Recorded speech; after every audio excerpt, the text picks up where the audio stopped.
I mean, it's strange for us. I feel like I've always watched these. And so like there's a visual aspect that's like trying to conceive itself in my brain. Yeah. But it's not coming through because I'm in real life. Because we're just here. We're literally just recording the thing that we do every day. Chilling in a room. We're just hanging out. We just have these things in our hands now. There's just someone recording for once. There's someone recording. Which is a rarity. It's computer recording. So this is, I guess we should say, supposed to be episode 0, but now this is actually technically episode 1 of the Cold Pod with myself, Josh McIntyre. Austin Hutchings.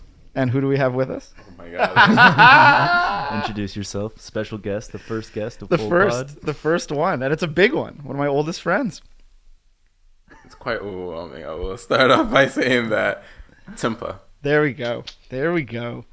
Welcome, Timpa. Welcome to my home. Oh, I've been here a couple times. But, it always feels different every time I come here, like the way you have your living room right now is like the best it's ever been. It's always growing. It feels like you're in something. And that's an experience that I've had maybe a handful of times, being in someone's place, and their place is so feng shuied. Yeah. Well, that like walking into another room almost feels like you've entered a space. Well, the reason it's not like that here is because we're poor.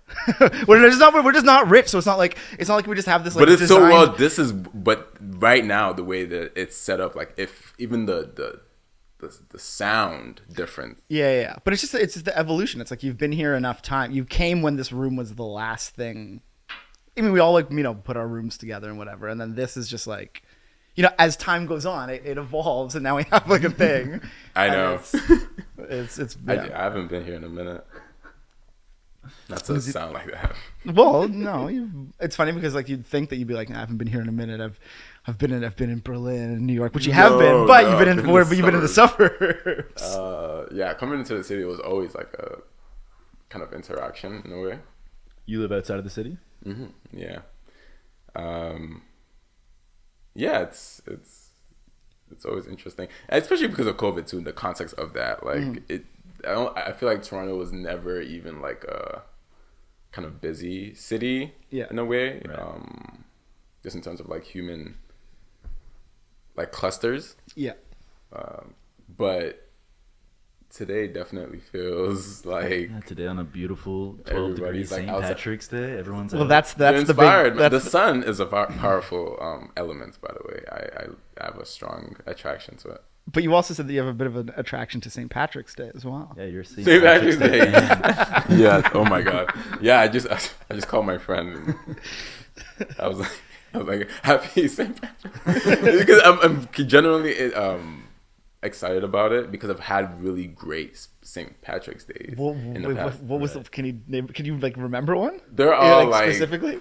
This one is really good. Very special. But every other one was like, when I was younger, and it was just like, I don't even necessarily remember like a recent year. Like I only have this one memory that comes to mind, but I'm not gonna share it. Well, it's an intimate memory. Has anybody ever actually had green beer before? I have had green beer, and I was 12 years old. Because I've never even seen it. I've only ever seen it in like cartoons and TV shows and like things. But like, I've seen people have it though. Where do you get green beer in Toronto? I feel like any Irish pub would put like green dye in their beer. Is that's all it is? It's just green dye. Yeah, it's just green dye. I'm guessing it's just free dye. coloring. Yeah. Should we go get some? We should got some green. You know what? I think I have I've done some kind of dyed shot before. Right. Yeah, that makes more sense. There's a little more like room to to experiment with color when it comes to clear liquor. Just that one go. Oh, shot. Oh, well, I mean, I guess this is going to be like a pretty memorable St. Patrick's Day to add to the list. Hopefully. Yeah. I 100% think so. This might be. God, here I go.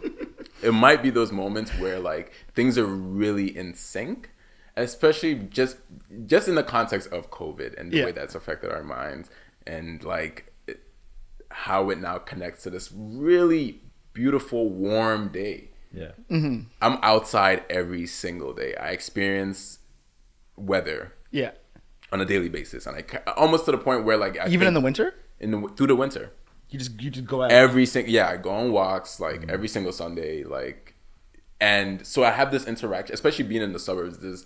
Everything is feels more potent than obviously like this building's blocking wind. So you really like to the point where I remember having this kind of interaction, if you will, in my brain with the direction wind is blowing, because it became so apparent. It's like, wow, wind actually blows in different. Why does it do that? That's very strange. Every day, and it changes. It's like that. Experiencing that's just one example of so many interactions that I've had with nature, and I don't even know where I was going with this. What is this? How did this come about? Going for walks, getting outside, just like being outside. This weather is so nice today, and and today is very apparent to me that like, whoa, it's warmer. You know. Wait. So I think everybody has that. Were you ever exercising in the winter outside? No. Not counting walking as exercise, but like... Yeah. No, I never did that. You said you were going for runs in December, right? The end of, like, I stopped, maybe, I don't remember the day, but I'm sure I could track it on my calendar. On your running app? Do you have the running app? No, I don't.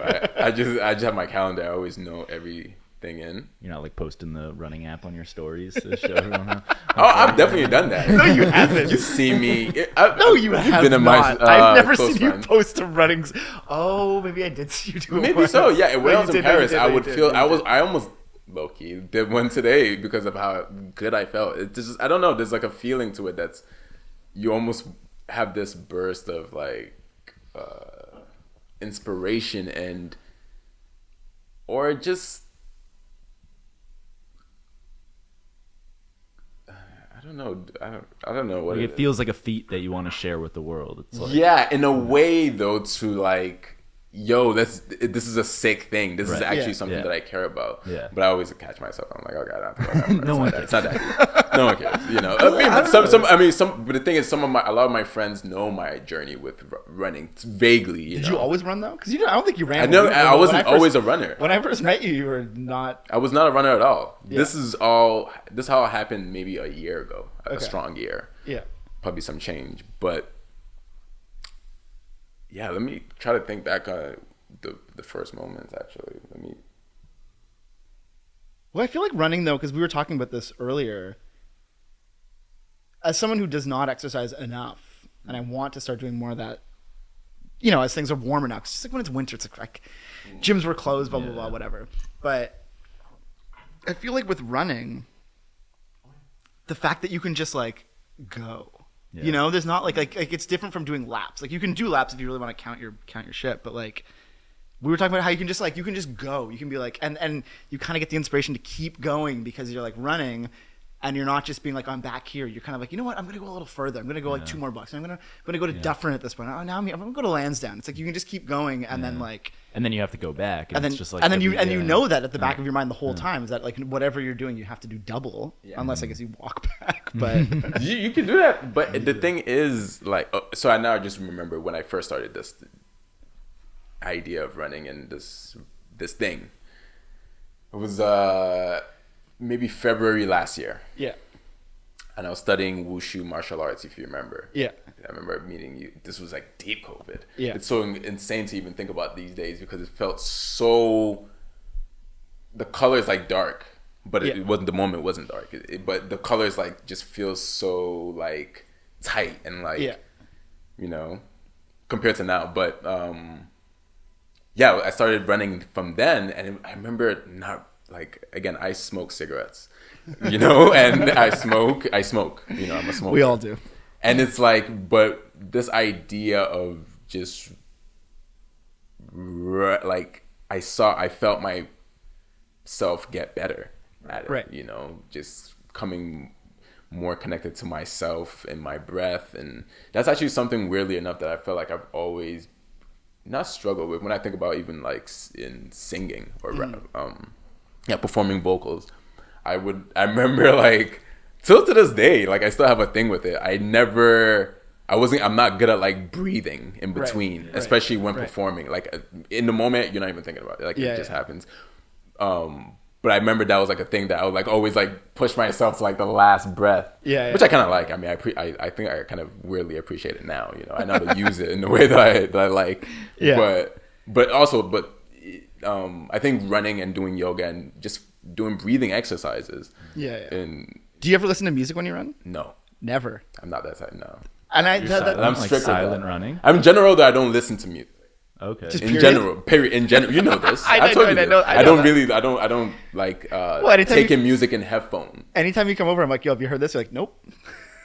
I don't, you know. That's good though, because I feel like I have the problem of wanting to take in too much all the time and like wanting to at least know. Not that I want to even care or enjoy. I'm just curious. Yeah. My curiosity, but like I get the idea of you not listening. I think that's what makes your music so interesting. No, but it's the fact that but straight up, I will listen to your music and I will be like, you can listen to any band and anything and be like, oh, they certainly listened to this, or they were certainly inspired by this, or they're doing this. But, and I've said this before, anytime you show me a new thing that you're working on, I truly have no idea what I'm about to hear. And I wonder if that's because of just either the way you present yourself to me with being like, I don't listen to music, or whether it is because you actually don't listen to music. Or not don't listen to music. I mean, exactly. I just want to make clear that is... I do not listen to music. What I would say is I consciously... I chose not to, especially when I started producing. Mm-hmm. And was that because you like didn't want to be influenced too much by other I things? think because before that, I never produced. I was just writing. Yeah. And I found that even through that process, it just made sense to not. Naturally, you start consuming as much as you used to. Because before that, I was like MP3 blasting music in my earlobes. To the death, you know, moving about, walking to school. I used to walk so far to school. And that was our thing, you know. And that's all my music studying, especially like towards the end of high school. Like that was like walking. Torrents. Was like just listening to music. Like remember the days of torrents where you would download like someone's whole discography. You download like a whole. Just that was like just listen to that. There was a moment in high school like on the album 3. I stopped. I stopped caring about school. And when you were how old? Sorry. Maybe like this is. I'm getting to. I don't know. When did you stop caring about school? Oh my god. Okay. Anyway, this is disgusting. But maybe grade 12, I would say. You were just like, fuck. There was a point where you're just like, okay, I actually now discovered this thing. Yeah.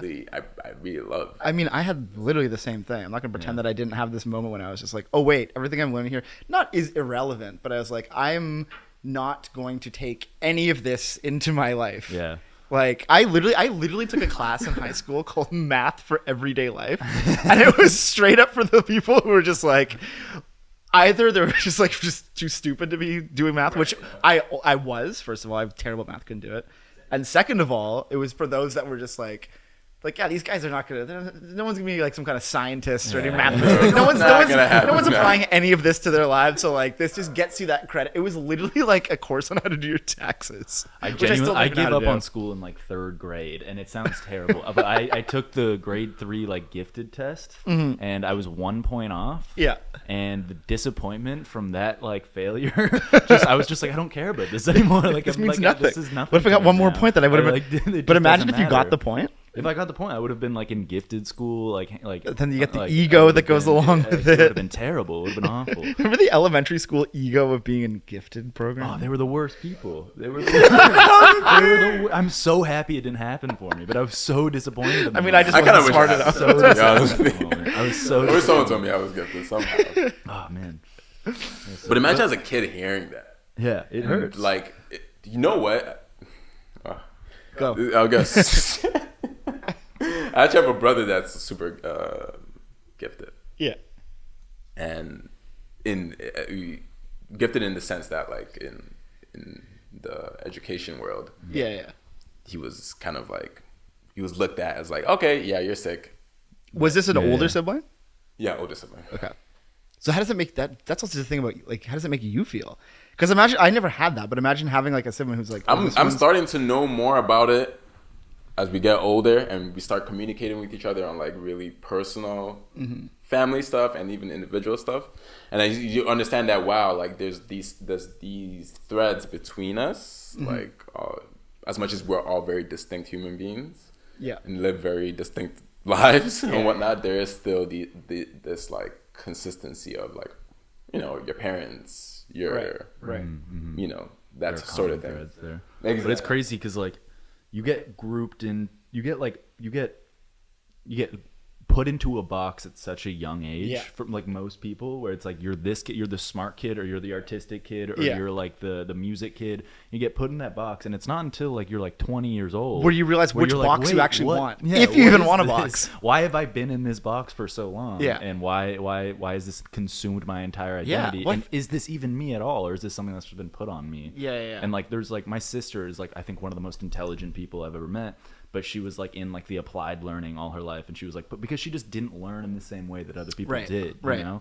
And but she's like the smartest person, you know. But she was just like put into the box of like you were not a smart kid, because you just that don't. was who she became, you know. And like luckily she's been able to like have some wherewithal to be like, wait a minute, like that box is not who I actually am. But it's crazy how it can affect you as a kid though, to be like you're this thing. Like I remember having to like explain to my parents that like, because for whatever reason when I was young I was really into drawing. So all of a sudden he's like, oh, he draws. He's an art kid. He's into art, like da da da. And like parents being like, oh yeah, let's nourish his like art. Like let's like, you know, get him into art and whatever. And then like, you know, but at a certain point, like any sort of thing I was into, I got out of it. I haven't drawn in fucking years, like a long time. Because at the next point after that I got into acting. I was like, I want to be an actor.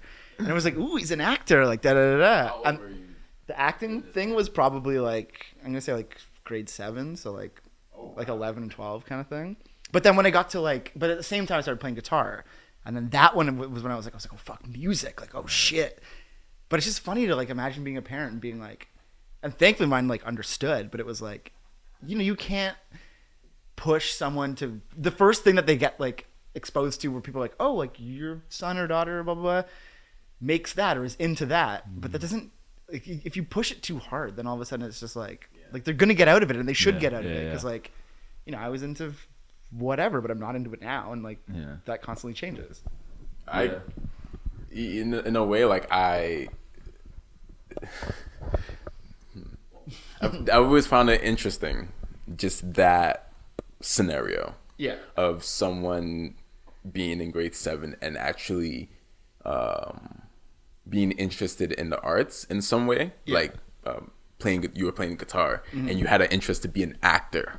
You know what I'm saying? Like I never had. If you were to put the two together, you'd realize that like the acting part, what I guess I got out of that later on was performing, music or whatever. You know, it's like that's what I'm saying. It makes sense with where you are, who you are, as you've developed as a human being. I found to me, it's crazy that there was people that knew that they could even do that. In like as a child. Because like growing up where I was from, it was like that wasn't a thing to anyone. You know, like, you're a kid. You're just a kid. Well, it was just, you're a kid, and then I had friends who I knew who lived in the city or lived like around the city, and they were like going to art school, and like they were like.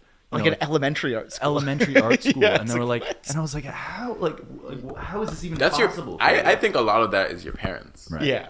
You know, simply said. Having parents that like know that this is a world that's possible for people. You know, I would do that. I would exercise certain things that I never had the opportunity to even have a glimpse of. Right. Of course, like we're growing up. We were creative in like a very imaginative way, like storytelling. We did that, like. It's super bright. Hold on. I love it. I like it. You like it? I like it. I'm into it. That is good. Okay. Yeah. I forgot what I was saying. Yeah. But again, it's one of those things like you're put into a box, and like if there's not people in your life that are like, this is something that you can do, or this is a possibility for you, or encouraging for you. Like I had very, very encouraging parents. But like.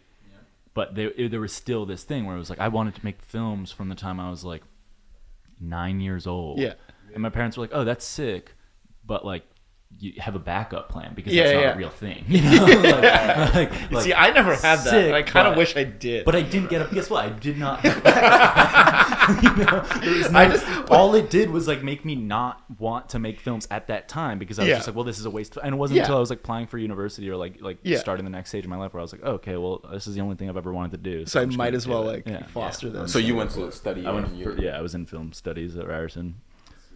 It was fine, yeah. But did you get into it more in high school, as like leading up to that? I made skate videos and stuff, and I'd make like little shitty horror films with my friends and stuff. But like it was just like it was nothing. Like it was just stupid. But then like the crazy thing was I moved to Toronto and like came to university here, and I met friends who had been making like real movies since they were like 15. They're like, my first feature came out when I was 13. And they were like, they had like Aries, which is like they had really good cameras in their like high school, and I was just so like, they were just rich kids. Well, I guess so, or they were just like in art schools and like. Oh right, yeah. They just had access to them. It was just crazy, and like they had like been watching like Wong Kar-wai movies since they were like 11, and I was like, how the fuck? This levels, you know what that like David Lynch, like ugh. I was into that when I was 6. Exactly. The thing is, if you expose your child to these things, not to say that they're going to be some like protege that's going to be like whatever, but I think we're going to do that. With our kid, with our children. But the key is the balance, though, because here's the thing that freaks me out the most. Okay, so I have someone, I'm not going to say the name, but there's a very famous artist in Toronto who you actually know. I guess I could beep it out, but it's we'll see about that. It's that guy Istvan Cantor. I think he's in your video. Oh, yeah. The guy with the you know what this is? I don't know. He has like metal teeth. And he's like a fucking. He's like, he was in the Blue Animal video. He's in the Blue Animal video. Yeah. So that guy's like a legend. He's like invented some like movement in the 80s called like Neoism, I think. Anyways, so if we had the fact checker right now, some guy just being like, yeah, Neoism. Anyways, but he was like big in the 80s, and he's just like an artist. But the funny thing, so a friend of mine knew his son. So again, if you saw this guy on the street, literally metal teeth, like crazy gray hair, like giant glasses, just like this fucking like almost style, dude. Like, he has this like fucking look to a T, and he's gray. He's got to be in his like late 60s at this point. And his son, my friend went to his apartment. She was in high school and hung out, was friends with the son, who was just. You went to a Toronto school, right? I did, in the city. Yeah. That's a big difference. But hear me out, though. Hear me out. So this kid, his dad is that guy, right? His dad is this guy who was fucking like part of this like kind of insane art movement, just like a true freak. And the son is the most normal guy ever. Right. Because he had his version of rebelling was to not be like his dad. Exactly. And the only way to not be like your dad is to go to law school. Well, this is what's happening right now. I think this is like the symptom of like these Gen Z whatever you want to call it, post woke, whatever. Yeah, the children of Gen, the offsprings of Gen Z. Of Gen X. Gen X. Yeah, they're reacting to the fact that their parents were these like liberal atheists, like, you know, and they're reacting to that by doing the exact opposite. Exactly, being like finding God, and like there's like a whole renaissance of that, of which is interesting. And I get it. I get it, because at the end of the day, it's like, a religious person? Am I a religious person? Would you say? That's an interesting question. I don't think we've ever had that conversation. I know. No, let's talk about God talk. Well, here we go. So just to say, Austin is a religious person. It's a recent thing for me, relatively recent. I mean, like I've always been like a spiritual person, and I identified as agnostic. And recently, over the last like 2 or 3 years, I've just kind of, I think I had such an opposition to Christianity, like growing up with like an atheist father. I had such an opposition to Christianity that I just like, I'd never even thought for a second that there was something that I could learn from it. Mm-hmm.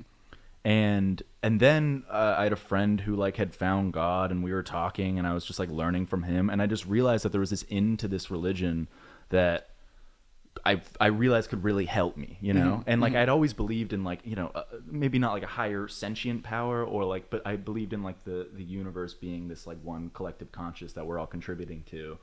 And I've always been looking for an angle into that, an angle into like a way further understanding that. And Christianity was the last on my list because it can be hard. It can be arguably not as inviting as maybe it is meant to be. Right.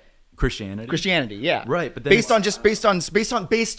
on again, that comes from a certain perspective. I love that. Yeah. So there's a perspective that I definitely had where like I could see why for myself it would be harder to acknowledge and find a way in that isn't this very like, button up, like shushy, like straight laced, because I don't live a very straight laced life. But you know what? Lucky for me, I was raised in it. Right. I was this. Yeah, it's all my life. Yeah.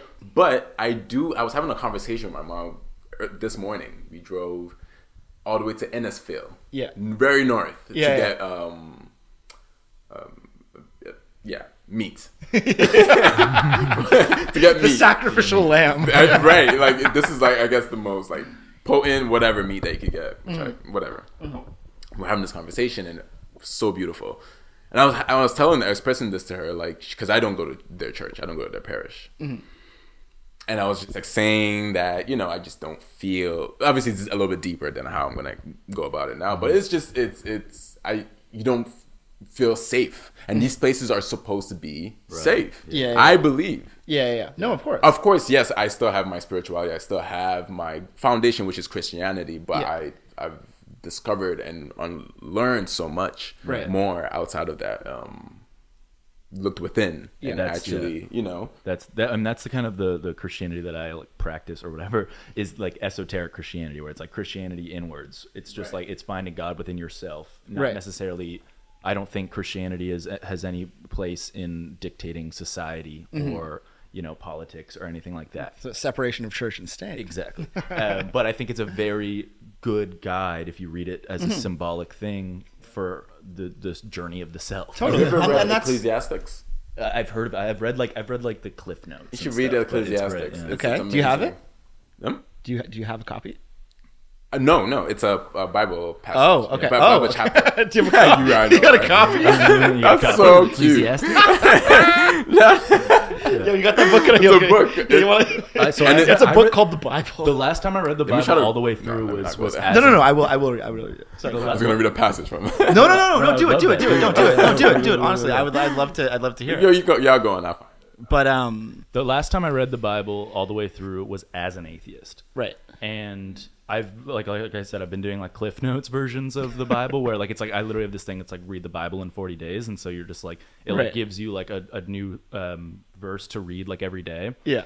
And send me that. I'd be curious. Yeah, it's great. Just because but at the same time maybe don't, because I actually because I actually do want to, out of curiosity, read the Bible. It's definitely like the best book ever written. It has to be, right? Now, if you have a real interest in it, I would say something to just step. Read Ecclesiastics, the whole book. Okay, it's really good. I'll give you a quote. It's like one of the books in the Bible. Yeah. Wait, a book referenced in the Bible, or a book that's? I got a real Christian noob. Like, and then Jesus picked up the new copy. And I'm reading it, be like, I gotta get that book. I found a lot too from. Okay, look at this. Oh, yeah. Okay, let's go. This is Ecclesiastes 7:16. Okay. Be not overly righteous, and do not make yourself too wise. Why should you destroy yourself?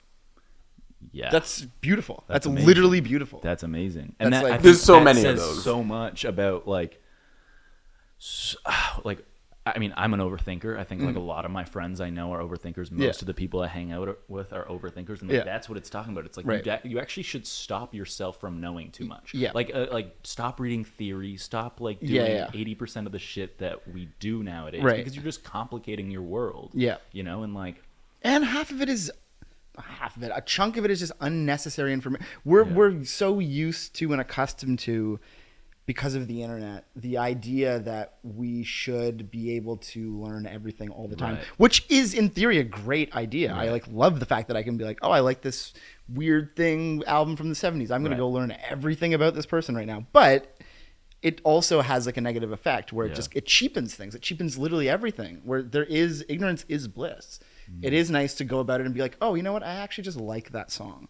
I just like that. I don't need to know who made it. I don't need to know what they did. I don't need to know where they were from. Like, that's still important, and I'm still forever going to be that guy. Right. But like, there is a beauty in just being like, I just like that. Yeah, yeah. As opposed to being and like, I think that's a super important thing when it comes to like not being too righteous. It's like, if you can understand that just because you think that you know something, like someone else doesn't know that thing, and that doesn't make you any like better or smarter than that person just because you know this thing and that they don't. Literally the definition of Gen X. Yeah. Like that's something that I practiced, if you will, for a large chunk of my life, which was this, and I refuse to ever go back to that ever again, was just the classic pretentious, the classic, oh, you're wearing a Misfits shirt, name 3 songs. That idea, which was like, you know, I hate to admit it, but I was fucking that guy in my early 20s, being like, oh, they sell Joy Division shirts at Urban Outfitters, like, ugh. Yeah. And like, you know, but like, but the thing is, I don't like, and I was talking to someone about this like fairly recently, where someone was like being like, oh, like so and so, all of a sudden so and so is into like techno, right? But like, why are they into techno? Like, they just got into it. I've been in this for years. And I was like, what are you talking about? Like, if techno is your thing, what about the first day you discovered techno? Like, everybody has these moments where like, there's no one's better for learning about something first. Yeah.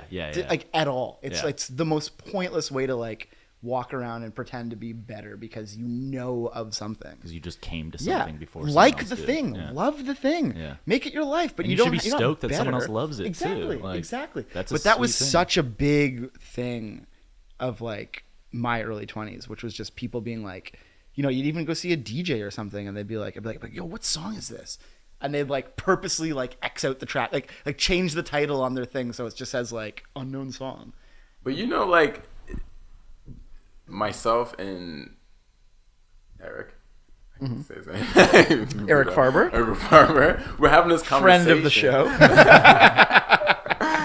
We're having this conversation about the idea that I think that is a part of that is very generational. Yeah. You know, the examples that we were talking about specifically, if I could remember, is this Gen Z isn't concerned about, you know, there's like Gen Z isn't necessarily concerned about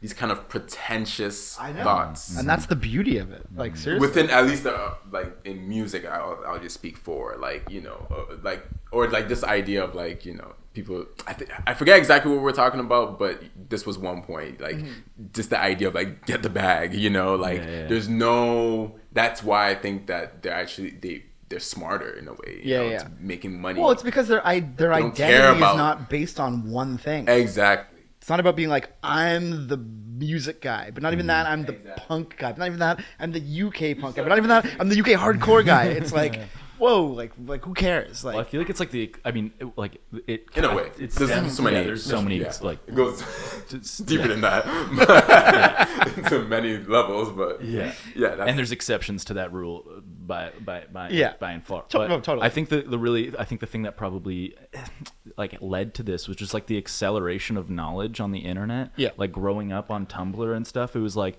you found every niche, you know, thing within like 2 clicks, you know. But that's the best part. The best part about that, and I would say this for someone like you, who was a little bit younger, was probably the idea. Gen Z.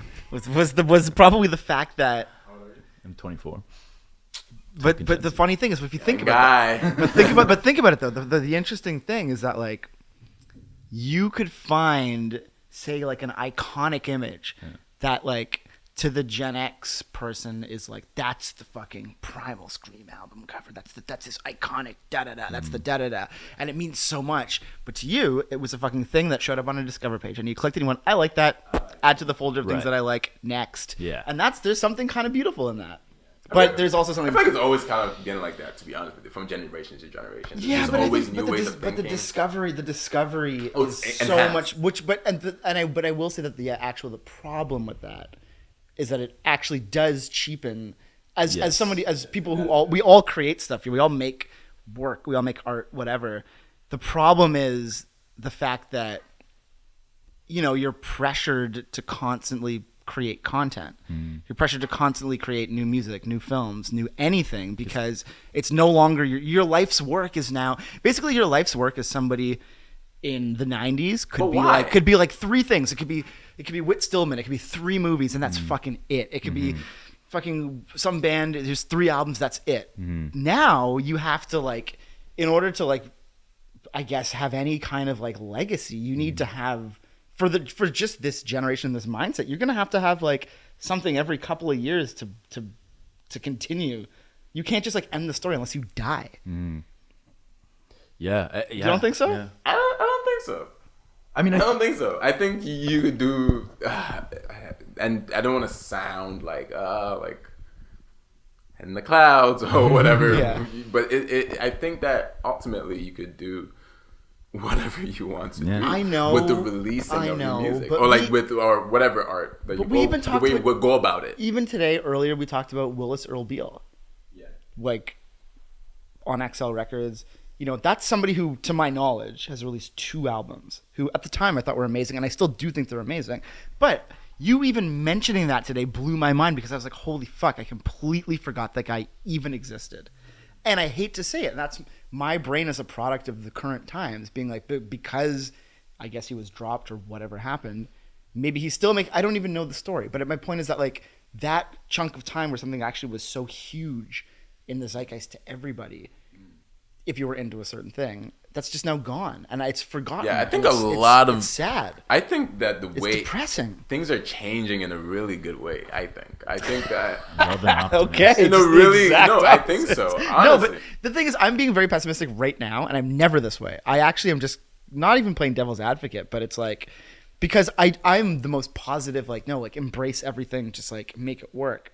But it's still kind of the control aspect where it's like, you're like, I wish what you were saying was true, where it could be, you can just do what you want. And it's like, yes, I'm trying to. We're all trying to. Yeah. But unfortunately, you have to play a fucking game. Yes. Everything from how something comes out to how it's presented to the world to the file size to the shape. It's like you have to do it a certain way. And, like, that is annoying. No, but I agree with that. That there is an industry.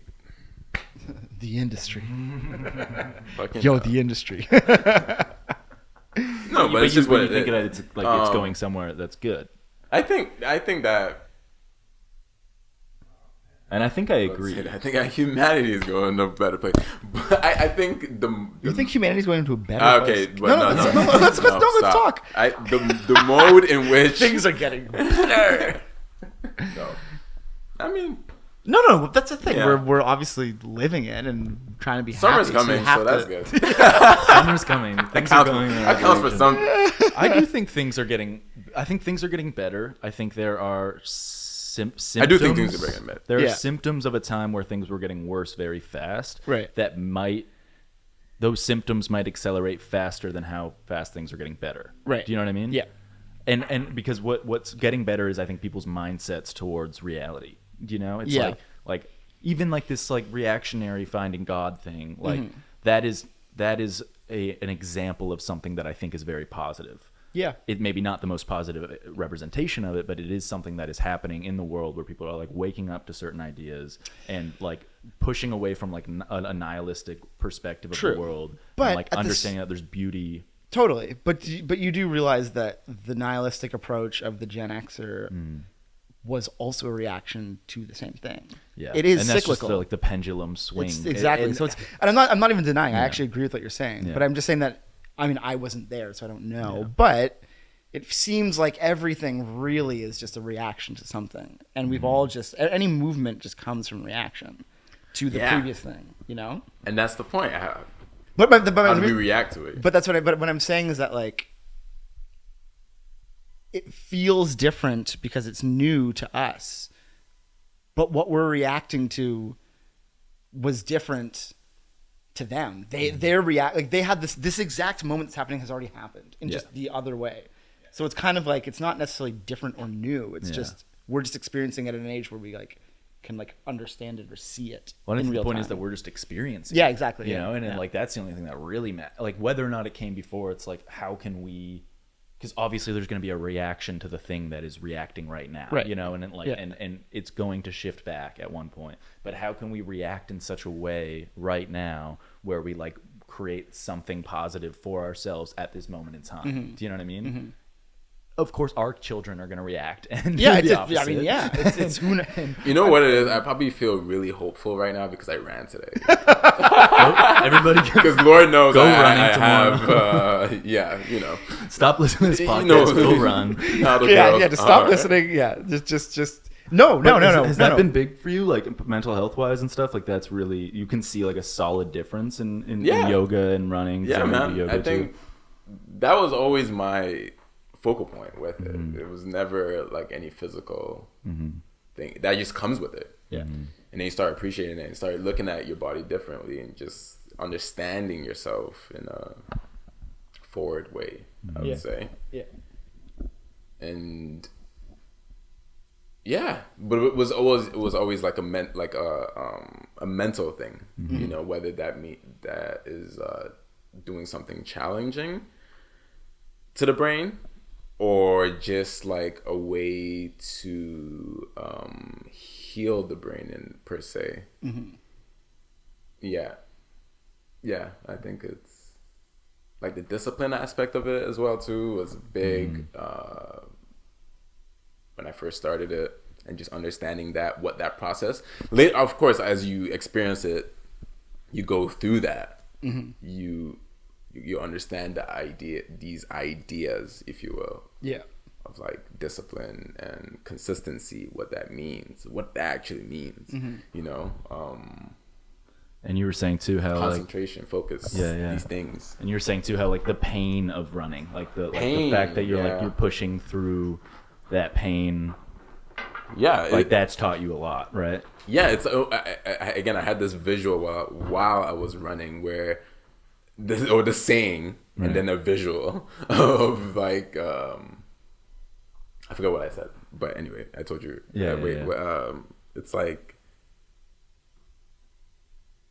I forgot what it was too. Yeah, it's punish yourself. Right. Yeah. It's punishing, and this idea of punish. Mm-hmm. You know, the body to it's almost like sharpening a sword. Mm. You know, it was, and then that visual came in my mind of right. like, you know, just the idea of like a sword and like sharpening it, or like going really precise at it, and that moment took me to that idea. Hey, Lauren. Hey. Lauren's peeking in. I'm like, what the fuck is he talking about, right? A sword? Sharpening a sword? What the fuck? No, I think that's a really good analogy though, because I mean, like, yeah, like that, like you have to, you know, beat the edge with another edge, you know? Like, yeah. You have to, like, in order to create something sharper, like you have to do that. That's you just, do. Like, that's a reality of matter, you know? Like, and it's even like just the experience of it is like so. And the reason why I'm talking about it like this is because today is the first since like again like for 3 months I haven't done any running, only yoga, only indoor, stuff like that. Okay, I was gonna say this is gonna have to be a 2-part episode because in case we forgot, we have a reservation to go out for dinner in 20 minutes. Shut up. Really? So yeah. So we got to wrap this up. Fast. But this is good. Yeah, I think. No, this is just going to have to be a 2-part episode. Yeah. There's more to talk about. There's more to talk about. So much. Whether it's later tonight or tomorrow. Are you free tomorrow? I'm free. This doesn't have to be on the podcast. No, but it's... Yeah, I'm here. All right.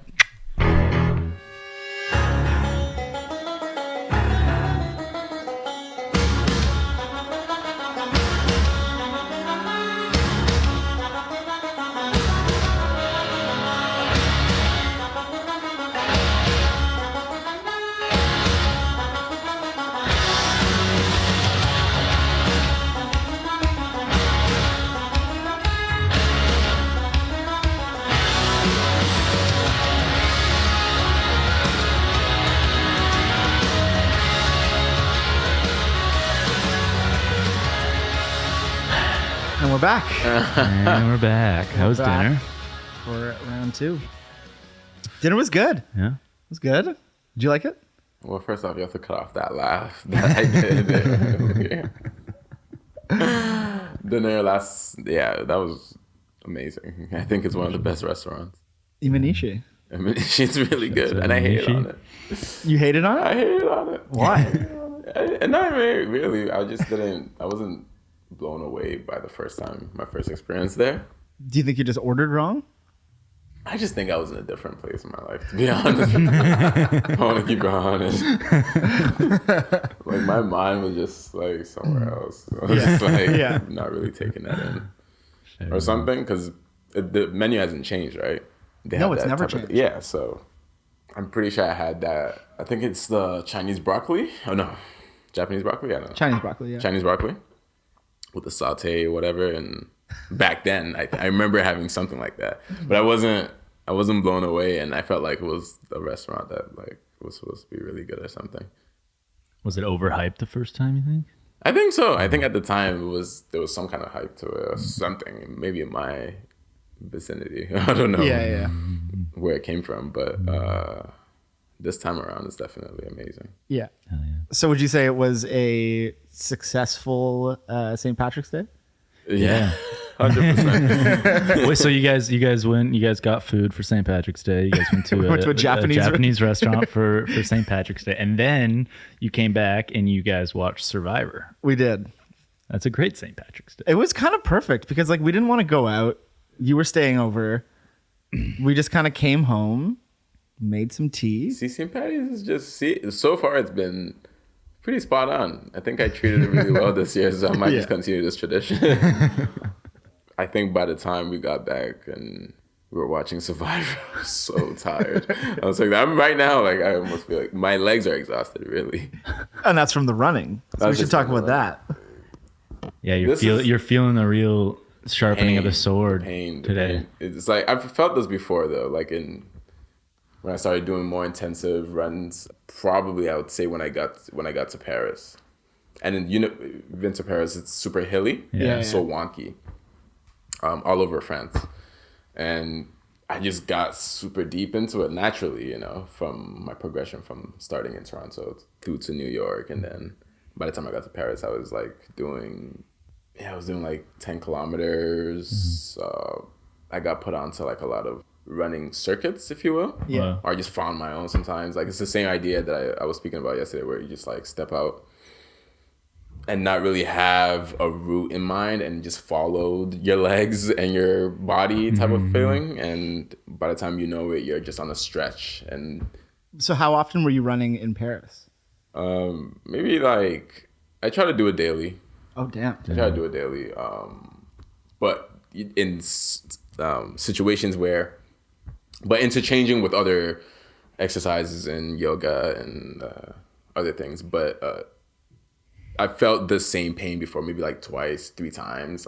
And it's always like the first time. The first time you're back into it. No. It's more so when I just do an intense run, like a 10K plus run, like or like 9K, like even. Like yesterday, I kind of underestimated. I forgot what it would feel like, especially after months of not doing it. Yeah. So doing that, even in Paris, like I remember not being able to walk down the stairs and into the subway or whatever, and just tiptoeing around. Well, even today when you were leaving to go, you're just like moaning on your way down. It's just like, I can't help it. You can't. The thing is, okay, and this is something that I also embrace amongst so many other amazing kind of haha moments, if you will, like this kind of blissful lesson engaging moment. You can't fake it sometimes. You can't, not even sometimes, you can't fake it. Right. That's like the one thing you can't fake. You can't you can either do it or you can't. I had this experience in Marseille where we went to Calanques and pretty much just like mountains, trails, if you will, just mountains, climbing and hiking, essentially. And hiking up and then hiking down to a beach, ending at an oasis, if you will. And like you be walking up there's like a road and then there's like side paths that people have maybe created or that you could like take and make it more exciting. But there's always like a big road that some cars are driving on, but a lot of people walk on. Got people of different sizes, different health, whatever, you know, walking up this thing. And by the time you get to a certain point, you from just even walking casually, you will start feeling it. You'll start feeling this like I'm getting tired because it's just, that's what I mean by like you can't fake it. Like it's just like saying waking up this morning and the result is this pain. And you it's so it feels so almost debilitating. I think I had like a lot of oh man, I think when I last experiences I was saying like, oh man, I think I could understand, because I always had this thing. You ever see like old people or some people and they're like walking and their posture is like bent, or it's like they're walking a certain way, and you wonder. In my head, I always wondered like, is this person constantly feeling pain in this position right now, or is this what is the position? Oh yeah, is it comfortable? Or is it painful to be like straight? Any other way? Exactly. That idea, and I feel it. I could kind of make some kind of connection maybe to that, to get that answer, if you will, from this pain, because like I can't help but walk a certain way. No, it's, you know what I mean? Because it's just to like relieve the pain and just like make it make sense, because you can't make any jarring. But that's the difference between like also just like working out, like running or whatever, but hiking. Right. Because when you're hiking, you end up exercising muscles that you might not if you're just walking. Yeah. Like the one time I went on a hike. Where was this? In Portugal, in Lagos. But it was kind of similar to what you're saying, where it was like a road just going up a mountain. Yeah. And I remember this is the only time I've ever had a panic attack. No, straight up, like the only time I've ever had a panic. Like I was, I've never had one before. And I was doing this hike, and I remember being like, you know, we did the road thing. It was like road up a mountain, and I was like, this is fine. And then all of a sudden we're like pretty high up, and I'm like, okay. And then, you know, the road stops, and then it's just like a dirt path for another like hour. Still heading up because you have to go up this mountain and then go down the mountain to get to this like so-called secret beach that like the locals knew, and like whatever. That was the same scenario with Marseille as well. So like by the time we hit the path part, the like footpath part, I'm like being like, okay, I'm like getting scared because we're high up, and again it's like it wasn't next to a cliff, but it was like, I don't know, I'd say 10 feet away from a cliff. So I was like away, but it was enough that I could see this giant drop. And I was like, went so low down. When that like, the incline was like... It was a cliff. It was a straight up cliff on the other side. But again, I'm exaggerating in the sense that it wasn't like it was like right there, but it was close enough that I could feel the feeling of being like, I could just fall. Yeah. So I started walking really like slowly and like hunched down, and I was like, and I started like breathing really heavily, and my friends were like, what's wrong? And I was like, I can't move, like I can't do this. And I was about to turn around, but I was too afraid to turn around because they were like, we've been doing this for an hour and a half, like we're not turning around. It's easier to keep going. You just got to keep going. So finally we did the whole thing and like made it down the mountain and got to this like beautiful beach. It was like the most beautiful beach I've ever been to in my life, but I couldn't enjoy it because the whole time I was there, I was like, I have to climb this mountain again to get out of here. Like I couldn't enjoy it. I feel like I can only exercise in that setting. Like I used to, like when I lived in Vancouver, I would just like do this bike around the seawall, and you had to go like up this hill. But then at the end, you'd get to this beach, and I'd go swimming, and it was just this great reward for all of this stuff. And I can't work out at a gym, because it's like too... where's the beach, you know? Yeah. Where's the paradise at the end of this? Just wait for the meta version. See, I'll work out in the metaverse. I'm not going to work out in this verse. No. Would you ever do that? Work out in the metaverse? Like put on like a VR headset and like be at a gym or in your house, but you're like climbing a mountain or something. Never. I don't think so. I think that I don't know. That stuff scares the hell out of me. I would 100% do that. You do it? Yeah. That whole I would like that whole thing just scares the hell out of me. Yeah. But VR and metaverse and like Neuralink. I haven't really paid much attention to it, but I still don't really know exactly what that means. I think I purposely kind of moved it from my vicinity. So I'm just like, okay, we'll get to that point when we get there and deal with it. Yeah, you'll have to. It's like a part of our lives now, whether you want it to be or not. Yeah, you kind of have to. I don't know. Like, do you think you have to adopt it? Like, you have to play the game? I don't think you have to. Not yet. Exactly, not yet. Yeah. I think that there's going to be See, I'm not even against it. I think it's too easy to be against it because we don't even really know what it is yet. Yeah, that's true. You know, it's like I'm against it, I guess. Like I'm not going to force myself to do something I don't want to do, but I wouldn't go as far as to say like I don't fuck with this. Only because it's similar to like the whole NFT conversation. Like so many people are just like, I don't fuck with NFTs. And these people know nothing about them. Like they know absolutely nothing. They're like, well, you know, NFTs are like bored apes and pictures of apes. Like, no, not for me. And it's like, sure, like of course not for you, but like that's not what it is. There's like so much more to it than just a picture of a monkey. No, like, but I definitely understand it. Yeah, the idea of the metaverse just seems too overwhelming, man. I don't want to wrap my head around that right now. Yeah, it's definitely. So I'm living in real life, and that's already like real life is overwhelming. But technically, you do have a song that is in the metaverse on an NFT as an NFT. Technically, yeah, I do. So, an NFT. So the funniest part about saying that is you are part of the small percent of people who have actually joined the NFT, played around with Web3. But that's my point, though. My point is that, you know, you did it. You still don't necessarily even know what it is per se, but not really, not the whole. But I'm saying that like that there was a way for you to get in and be a part of something without necessarily being like, I am now doing Web3. You just did a thing, released a song on with a certain protocol, and like that exists. Are you saying that's how seamless it's going to be to get into the that's exactly into what the different aspects of and the this is coming from someone who's not involved in tech, but like I know a little bit. We're gonna accidentally be in the metaverse, but this podcast. Should we NFT this podcast? Of course. I don't even know what that means. Should we NFT this podcast? Oh, we're gonna mint it. We're gonna mint the this podcast. But I was just thinking about the story that you were telling with going to the mountain and then coming down. But I find that like with those experiences though, there's always a moment of, at least for some individuals, and then in turn, if you're in a group with someone and if you experiencing that, they also experience that. Yeah, I mean, it was more so annoying for them because they were just like. Are you saying that, or are you assuming that they were annoyed, or you just think that because because they thought I was joking at first, because I'm just like, this has just never happened. And I've never been like, you know, just being like, guys, like, no, like, and they were like, come on, it's a real thing, come on. And it was like Eric and Jay. And I was like, they're like laughing, be like, oh, come on.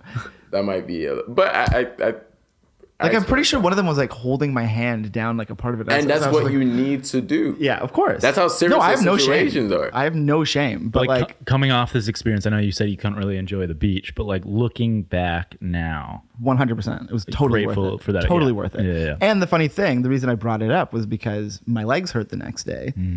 So it was like this, like, and it was like I felt the pain and the post, like the fact that I did it because my legs hurt and I messed up my mental, and I was like, but I'd accomplished it. Like I did the thing. I did a thing that I would have never done. And I would arguably probably never do it again. Right. But I mean, in theory, I should, because it was such a positive experience. We should do it together. But like, pain, it can be so good when it's associated with something positive, right. And it never works when it's associated with like as a punishment for doing something bad. It never works. But when it like comes off of a reward, it's like an amazing thing, and it like. And then you like just actually think of pain in relation to reward, and it which is what it is. At the end of the day, that's the best way to progress with that, is to have the reward. The reward is whether you are feeling healthier or you're you did it. You get to be at the beach. Yeah, sorry, you get to be at the you beach. get to be at the beach with your friends. Yeah, then I got to be. But the funniest part about that whole story is in the end, as I was freaking out the whole time about having to climb back up the mountain to get home, there was like one other family on the beach, on like the other side of the beach. And at like a certain point after like 3 hours on the beach, this like little boat came by, and the family like waved like, yeah, we're ready to go. And I realized that this like rich family had just like got on this boat that just took them there. And I was like, we've spent like 3 hours climbing this mountain. We could have just taken a boat to get to this place. So granted, when I saw that and I saw them getting on, I booked it over there, and I was like, can you come back here in like an hour? And he's like, yeah. yeah, of course. I'm like, how much? I actually didn't even ask how much. I was like, you're taking us home. And you did that. Yeah, and I forced us all to get back on this boat and pay this guy to take us home. If I was with you, I would have been like, no, we're freaking hiking back. But it was also getting kind of dark. Like, it wasn't getting Right. dark, but it was like the sun was it was like setting a bit. And I was like, what if the very thought of being up on that mountain and it's dark, I would have and then Well, did I tell you about when I was in Thailand and I had to hike that mountain at 2 a.m.? no. And it was almost like a 4-hour hike at 2 a.m. and we were like planning to get there for the sunrise. Yeah. And we were kind of misled in our journey up this mountain in the sense that like we were expecting like a really chill hike. Yeah. And so we get there and we start hiking. First of all, it's like illegal for us to be hiking at this time. We should not be there, which is sketchy. Yeah. There's like, we hear animals and shit around us. That's sketchy. It's 2 a.m. It's pitch black. We have these tiny flashlights and we hike for like what felt like 4 hours. Yeah. I forget where, but yeah, and then we get up there and there's just this like absolutely beautiful, beautiful sunrise. Right. And it was so worth it. We did it all night? We did it all night. It was all pitch black. Oh, wow. And it was absolutely terrifying. But here was the thing was like, because we couldn't see our surroundings. Right. It felt kind of chill. Like, Right, It it's was less- like, yeah. you don't know where you're heading, you know? You don't Yeah. know, like you don't get to look up and be like, oh, there's this gigantic cliff that I have to climb. Right. You know, it's just like You're just following the walking path. at a path and then all of a sudden like, okay, it's steeper here, but you don't know that it's going to continue getting steeper. Did you know? ever turn around at one point and like see, oh my God, we're so... You couldn't see anything. Pitch black. And that was the then- beauty of actually hiking even in the day too. Like you'll be walking and you look up and you realize, oh my God, I'm so high in this beautiful view Yeah. that just shows how high or low you are. Yeah. But I realized that there's no such thing as an easy hike. No, yeah, that's what I'm saying. You can't fake it. No, because like exactly, like we did a hike in Arizona, Lauren and I, and it was like there was like a colors code. It was like the green. It's like entry level, like anyone can do it. And I swear, even I at certain points was like, it's getting a little dicey. Not because it was like sketchy, but it was just like you're still high up. There's still that sort of like vertigo feeling of being like, I could just jump off this cliff. Are you a right naturey now. person? Are you like a... Absolutely not. Yeah, Are you a person that you're likes city the boy. outdoors and Nope. walking, Nope. running?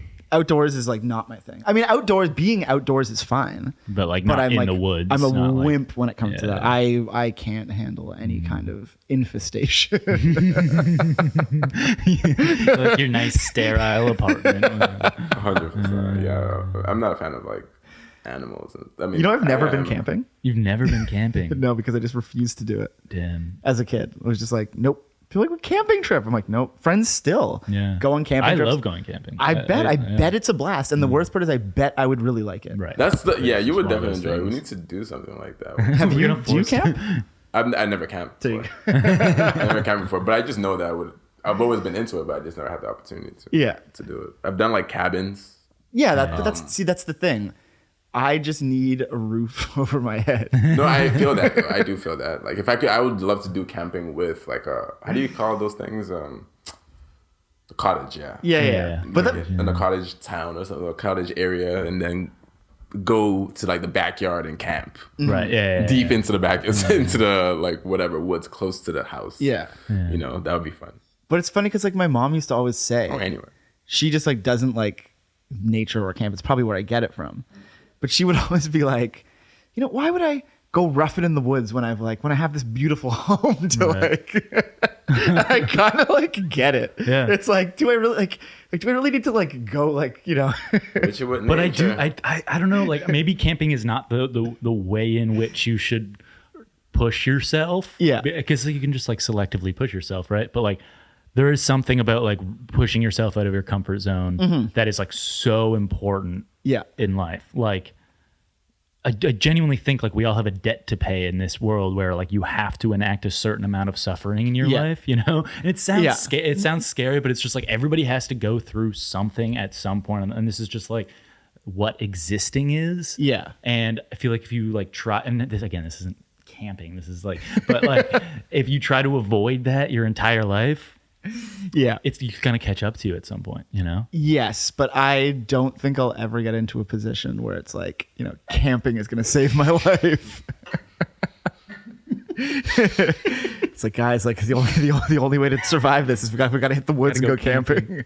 I'd be like, all right, well, I had a good run. I could do camping what seems easily because it's just more challenging things. No, I'm exaggerating. I could obviously do it, but even when I watch like Survivor, yeah, I couldn't do that shit. Like I kind of could. but... I would love to go to a camping trip that's set up like that. Someone set that up in their backyard or something. I always wanted something like that, where I know a gladiator type of scenario. I know that American Gladiators. That's an amazing birthday party. That would be sick. Yeah, I want themed birthday parties back. Me too. Me We too. should bring back themed It's time. birthday parties. It's time. so time for themed birthday parties. I've never been to one of those before. I don't I've never been. I don't know if I have. I feel like I heard about them as a kid, but It sounded good. I was never invited. Yeah, I don't think I've ever been to a themed birthday. There should be more themed birthday parties. Yeah, there should just be more themed parties. Yeah. I remember once I tried to book a themed party. It did not go well. I was like, eyes wide shut theme. The only theme parties I've heard of recently are Euphoria. Like you. That sounds terrifying. The only themed birthday parties I've heard of now are Euphoria themed parties. Oh, that sounds like hell. That sounds like absolute hell. And but I was okay. So I finally watched the show, and I was like, how are people just dressing up in like revealing clothing to watch the most traumatizing show I have ever seen probably in my life? Yeah. Like, how is this a thing that's happening? That's a good question. I actually don't. Did you watch it? No. I watched the first episode of the second season, and that was enough. It's a traumatizing show. It's not. It is. Like, it's not fun. Like, not fun. It's not fun. It's interesting that it became like a party. Yeah. Show. Like, because let's all watch this together. And it's also I think it's because it's advertised very differently to what it is. It's advertised as almost like a Gossip Girl, like, young people just like living their lives. And like, I guess it is that. But then it's just like about like drug addiction. It's nothing like some of the episodes were like so dark that I was just like, it's like, why am I watching this? Yeah. Still liked it, but like, I was like, why am I watching this? Not for me. Yeah. I mean, I think there's something to be said for like actually not exposing yourself to certain things like that. I mean, like, because we all have that stuff in our life. And like, I had to stop watching that show for like a while because I just don't want to. I don't want to live this. I don't want to see this. I don't want this to be. And I think it's the same with like not listening to certain music too. Like I've always listened to really, really sad music. Same. But recently I've been like, oh shit, maybe I should stop. Yeah. But you see, I listen to sad music because I think I'm happy. I know. Same. You know what I mean? Because you think you're happy. No. Because same with like all of the music that I make. People always tell me it's sad. Right. I like making sad. I can maybe only make sad music or melancholy music. It always has a little hint of sadness, but I think it's because I'm not sad. Like it's me like letting out that side of myself. Right. So you're saying that through the healing process of you recording, that is released. Yeah, that's my way of expressing allow yourself sadness. To function in a happy or and whatever. Same with listening to. I could be in the best mood ever, but sometimes I want to listen to like really sad music because it just makes me feel, I guess, happier. I don't know. I think that's. I mean, and like I don't know, like comedians are like the saddest people a lot of the time, and they're the ones that are out there like putting so much joy into the world. Yeah. And it's so funny. It's like they have almost the opposite. And then I don't know if you've ever like hung out with comedians much. I've hung out with a couple, but from the ones I've hung out with, they are kind of not funny. I know. They're never funny. Life. They're never funny in real life. It's so, and when they're even at each other's shows, it's like they're the ones not laughing. They're the ones that are like that was light good. Little applause. That was technically a good show. Yeah. That's crazy to me. Yeah. No, being a comedian is something that's really inspired me. Yeah. Well, you said you had a dream last night that you were doing a stand-up set. Really? No, 2 nights ago. Yeah, I was doing a whole stand-up set. It was not going well. Maybe it was good, but the audience wasn't receptive to it. I think the dream was telling me that they were expecting something, and then they didn't get that. Interesting. Obviously, you don't remember the jokes you were telling. No, I don't remember. But were they like? Like, I'm just curious as to what this was. It like, were you in like a nightclub? Was it like a dim lighting? Like, it was comedy? like a dim. It was a dim lighting. It was like an orangey, yellowish light, and I was really like feeling it. It was something that I was consciously doing, and I wasn't confused. But I remember the crowd for sure not liking it. It wasn't like a hooray, this is a dream of you being a future comedian in the world. Yeah. No, it was actually kind of like... That's a great music video idea. That is great. Just you bombing a comedy set. That'd be so good. And your song's just playing in the background. How else do you think comedy has like inspired you as... Oh my gosh. Like as a person, as whatever? More recently though, I've just been getting into stand-up comedy, like watching stand-up comedy. Yeah. As a kid, growing up, I never really cared for it. In fact, it just it never appealed to me.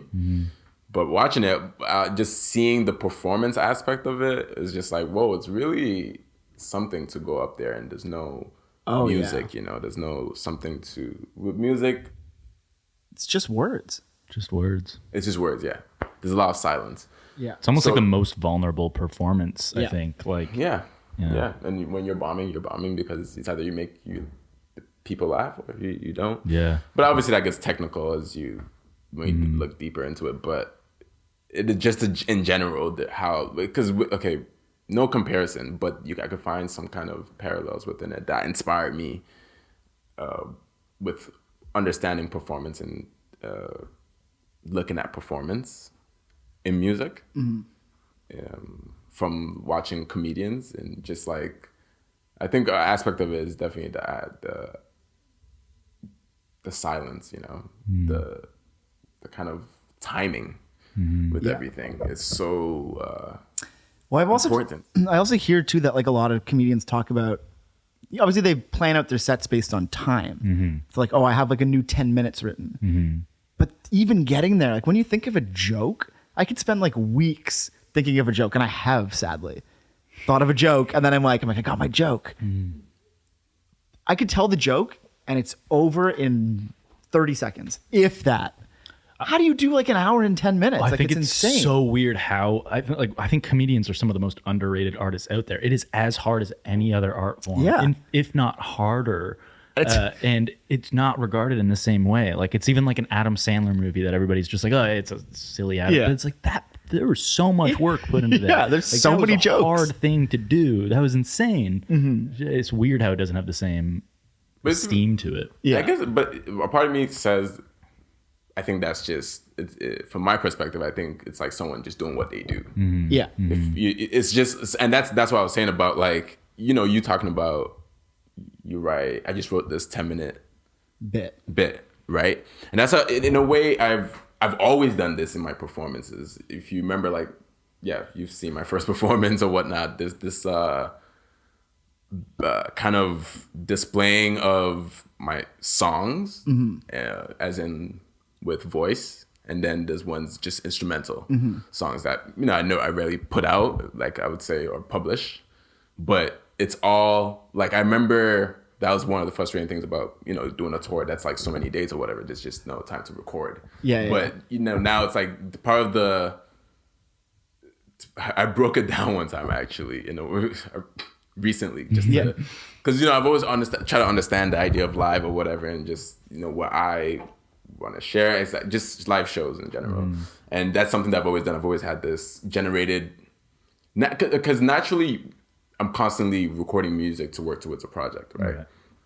And I think I had this epiphany. I'm like, oh my God, yeah. So there's kind of like this system where I've created in a way, like it was just natural, but now it just feels way more concrete than it did when I was younger because I just didn't understand stuff. And it's like, I broke it down in a way that's like, because for live shows, there's an element of like I don't think I've never done a live show the same. Right. Yeah. It's different every time. It's different every single time. Well, we toured together. Right. And you played before the band that I was playing in. Yeah. I'm laughing because we were just joking about the memories earlier today. But the reason I bring that up is because that was an experience where, again, you were the opening act. So I saw you perform every single night for what, 60 plus days? Anyways, so I saw it every single night, and I would say it was different every time. And I feel like that's the thing that you did, because you did it, but it was for yourself. It wasn't exactly. There's that element there's this. I call it. I don't know. It's probably call it what you want. I don't know what it is. There has to be I'm sure there's a word for it, but it's just there has to be this newness for me. Well, I think what you're doing there is making each show that much more special too. You know, it's like you like if every night's different, then like everyone who experienced each night has had coming away from that show with a different experience, and that's huge. Like, because it's also an experience for me. Like that, I think that was always like the main thing that I was always trying to accomplish. Like I wanted to feel engaging, like how I'm making music, especially as an electronic musician and producer or whatever. You have to I think you have to explore deep, and there's within nothing, even sometimes outside of like how you use the instruments that you have. But there's nothing worse than going to a show or seeing someone perform where they don't look excited to be there. Yeah. And if you're just doing the same thing over and over and over and over and over, how could that be exciting for the person performing? So and you can tell when you go see a show and the performer is excited to be there.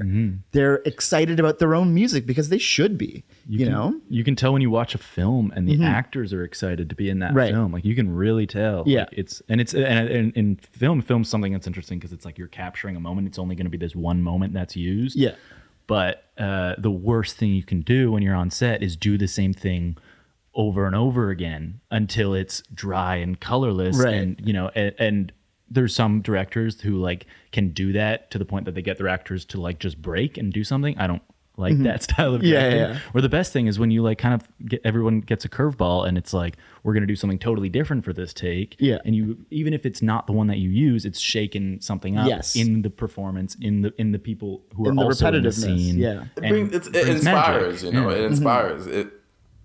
And it shows like what you're saying. 100%. And it's funny because I remember it's a lot of instrumental music, and I realized that I actually make there's a lot of that happens within the process of actually working towards an album.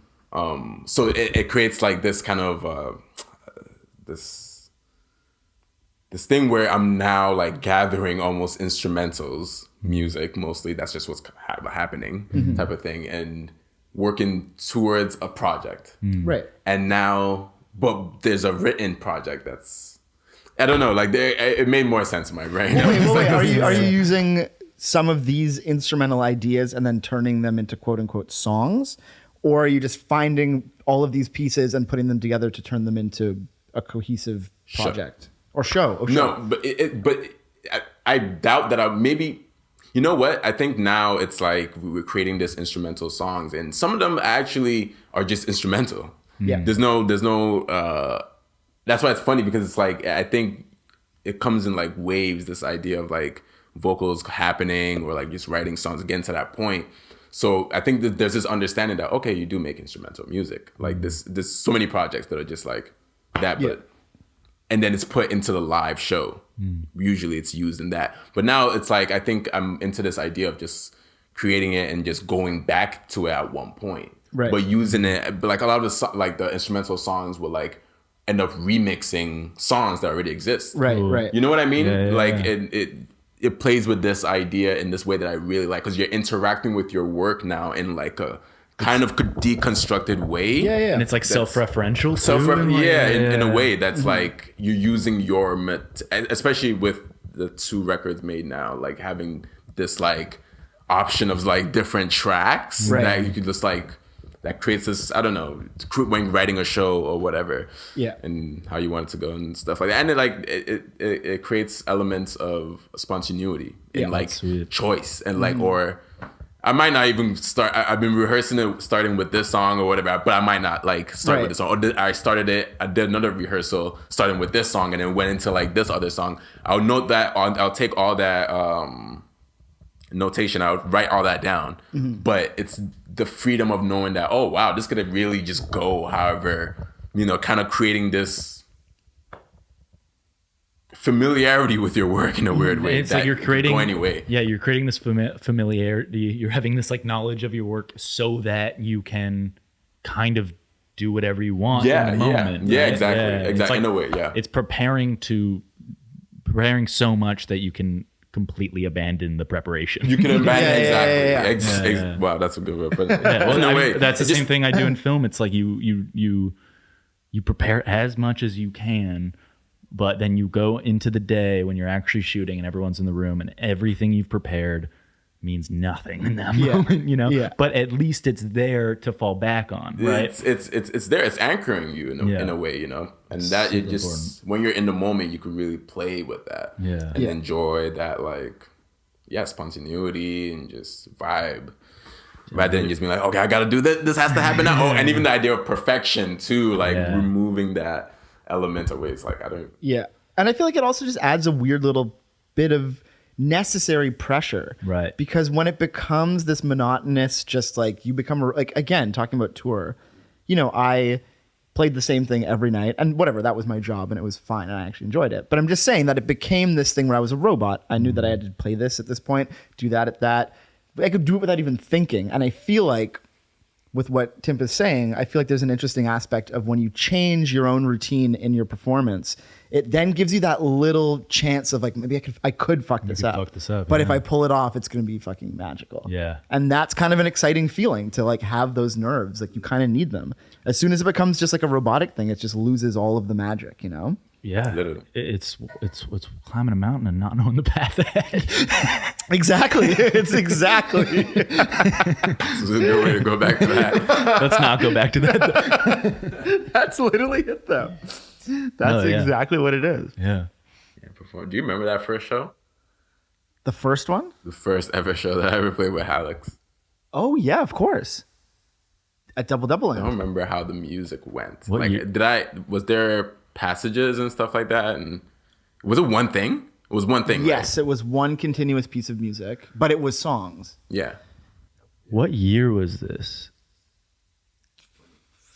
16? I think I might have been there. Really? At Double. At Double End, yeah. Crazy. I think I might have been there. You might have been there. I think I might have been It was there. like it was a seated was it seated? Oh, It was seated. Yes, it was. Okay, Was it? Yeah. It was, I yeah. definitely never went to a seated show. Okay, no, it was seated. That was the cool. That was what the cool part about it was the fact that it was seated. Interesting. And was it seated? Yes, it was seated. I think it was. It was makes seated. sense that it was. Something is making sense about it.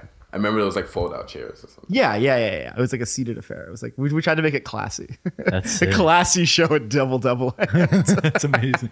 R.I.P. floors Double, and- man. R.I.P. I miss that place. All Is right. it? It's not done. Is it? It's long gone. Long gone, yeah. Because I think 2016 was the last. 2016 or 2017 was. I'm gonna say maybe 17. Maybe, yeah. It also just got kind of sketchy by the end, to be honest. Yeah, I got to see that. That whole alleyway. I mean, it's kind of changed now, though. It feels a little bit more cleaned up, if you will. I don't even know, man. I haven't been to that area in a while. Yeah, the market, it's an interesting place. Again, and that's coming from someone who lived there. Right. And I will say, visiting the market, visiting Kensington, great. Great to go in, get some food, get some groceries, do whatever you want, have a beer, blah, blah, blah. 10 out of 10. Living there, absolute hell. Absolute fucking hell. Just because it's just too chaotic. There's no such thing as like a peaceful day. Right. It's like you're like, oh, I gotta go get some groceries. You open your door. I was living on Augusta. Open your door, boom, you're just in it. Like walking to do my laundry. Hey, like you run into somebody. Which is beautiful as like a cultural center, but like, Yes. yeah, do you want to live on the outskirts? You of want to that? live on a the little outskirts. bit, a little And bit. then on top of that, there was also pedestrian Sundays, Right. which is again just Or they another. close off the streets, right? And you Yeah, can't I remember walk once at trying to all. leave my house, open the door, and there was like break dancers, like doing a performance. And I was like, I had to go to my parents' house. I was like, guys, like I gotta go, but there was just like dancing, and I was like, I had to watch the performance. No fucking way. You remember They this- actually wouldn't let you walk. There was But they no were way. just in the middle of it. You remember my old place that had the Yeah, stairs? yeah. So like I was like on my stairs stepping down, and as soon as you'd step off the bottom step was a breakdancing mat. So there's guys like spinning on their heads. Like I couldn't without like potentially getting kicked. Like, oh my God. like walk around them. So I was actually stuck there. It wasn't long. It was like 2 minutes or something. Yeah, but I was like awkwardly like arms crossed. Like, well, okay, just in the background of this. Yeah. No, You could what's I could not live in that neighborhood. Actually, I got an Airbnb there one time. And It was good. I enjoyed it a lot. but again, it was was a only for short what? term. Pop Exactly. in, pop out. You know. Yeah. It was go good, in. though. That was like, I've been in there recently, and it was pretty dead actually. Yeah, that was. Well, I think I went like when I first moved back, and it was. I was like, what's going? I mean, it was COVID. Yeah. But Oh, it was COVID like times was like, nothing yeah. was there. Yeah. But it was really like I felt so like, whoa, Yeah. this street is never like this, you know. Yeah. Well, it is, but Well, I it's think just super places dead. like that are like mad important for a city. Like 100%. they're- like, even just like I don't know, the best things that I've ever come across in my life have just been like from sitting at a bar and over like eavesdropping on someone's conversation and then joining in or vice versa. You know, it's like those are the best interactions Yeah. and like cultural centers like that. And Kensington so Market good for that. is the place where the you can sit place. down and join into a conversation. And I feel like trying I was to about to say, have y'all done that before? Yeah. I've actually, well, I've had that done to me more than I've done that, but Yes, true. But it's always nice. I always appreciate, and I'm like, maybe I'm just that person, but I always appreciate when, especially if someone has something interesting to say. Oh, and I'm always the person that like invites the person to the table. I'm like, this Yeah. guy's sick. Yeah. And it turns out they're like a real piece of work. Yeah. that usually they usually are. That's like my thing. People are always just like, Josh, like, don't invite this guy. You don't even know who he is. I'm like, it it's usually fine. does kind of end up kind of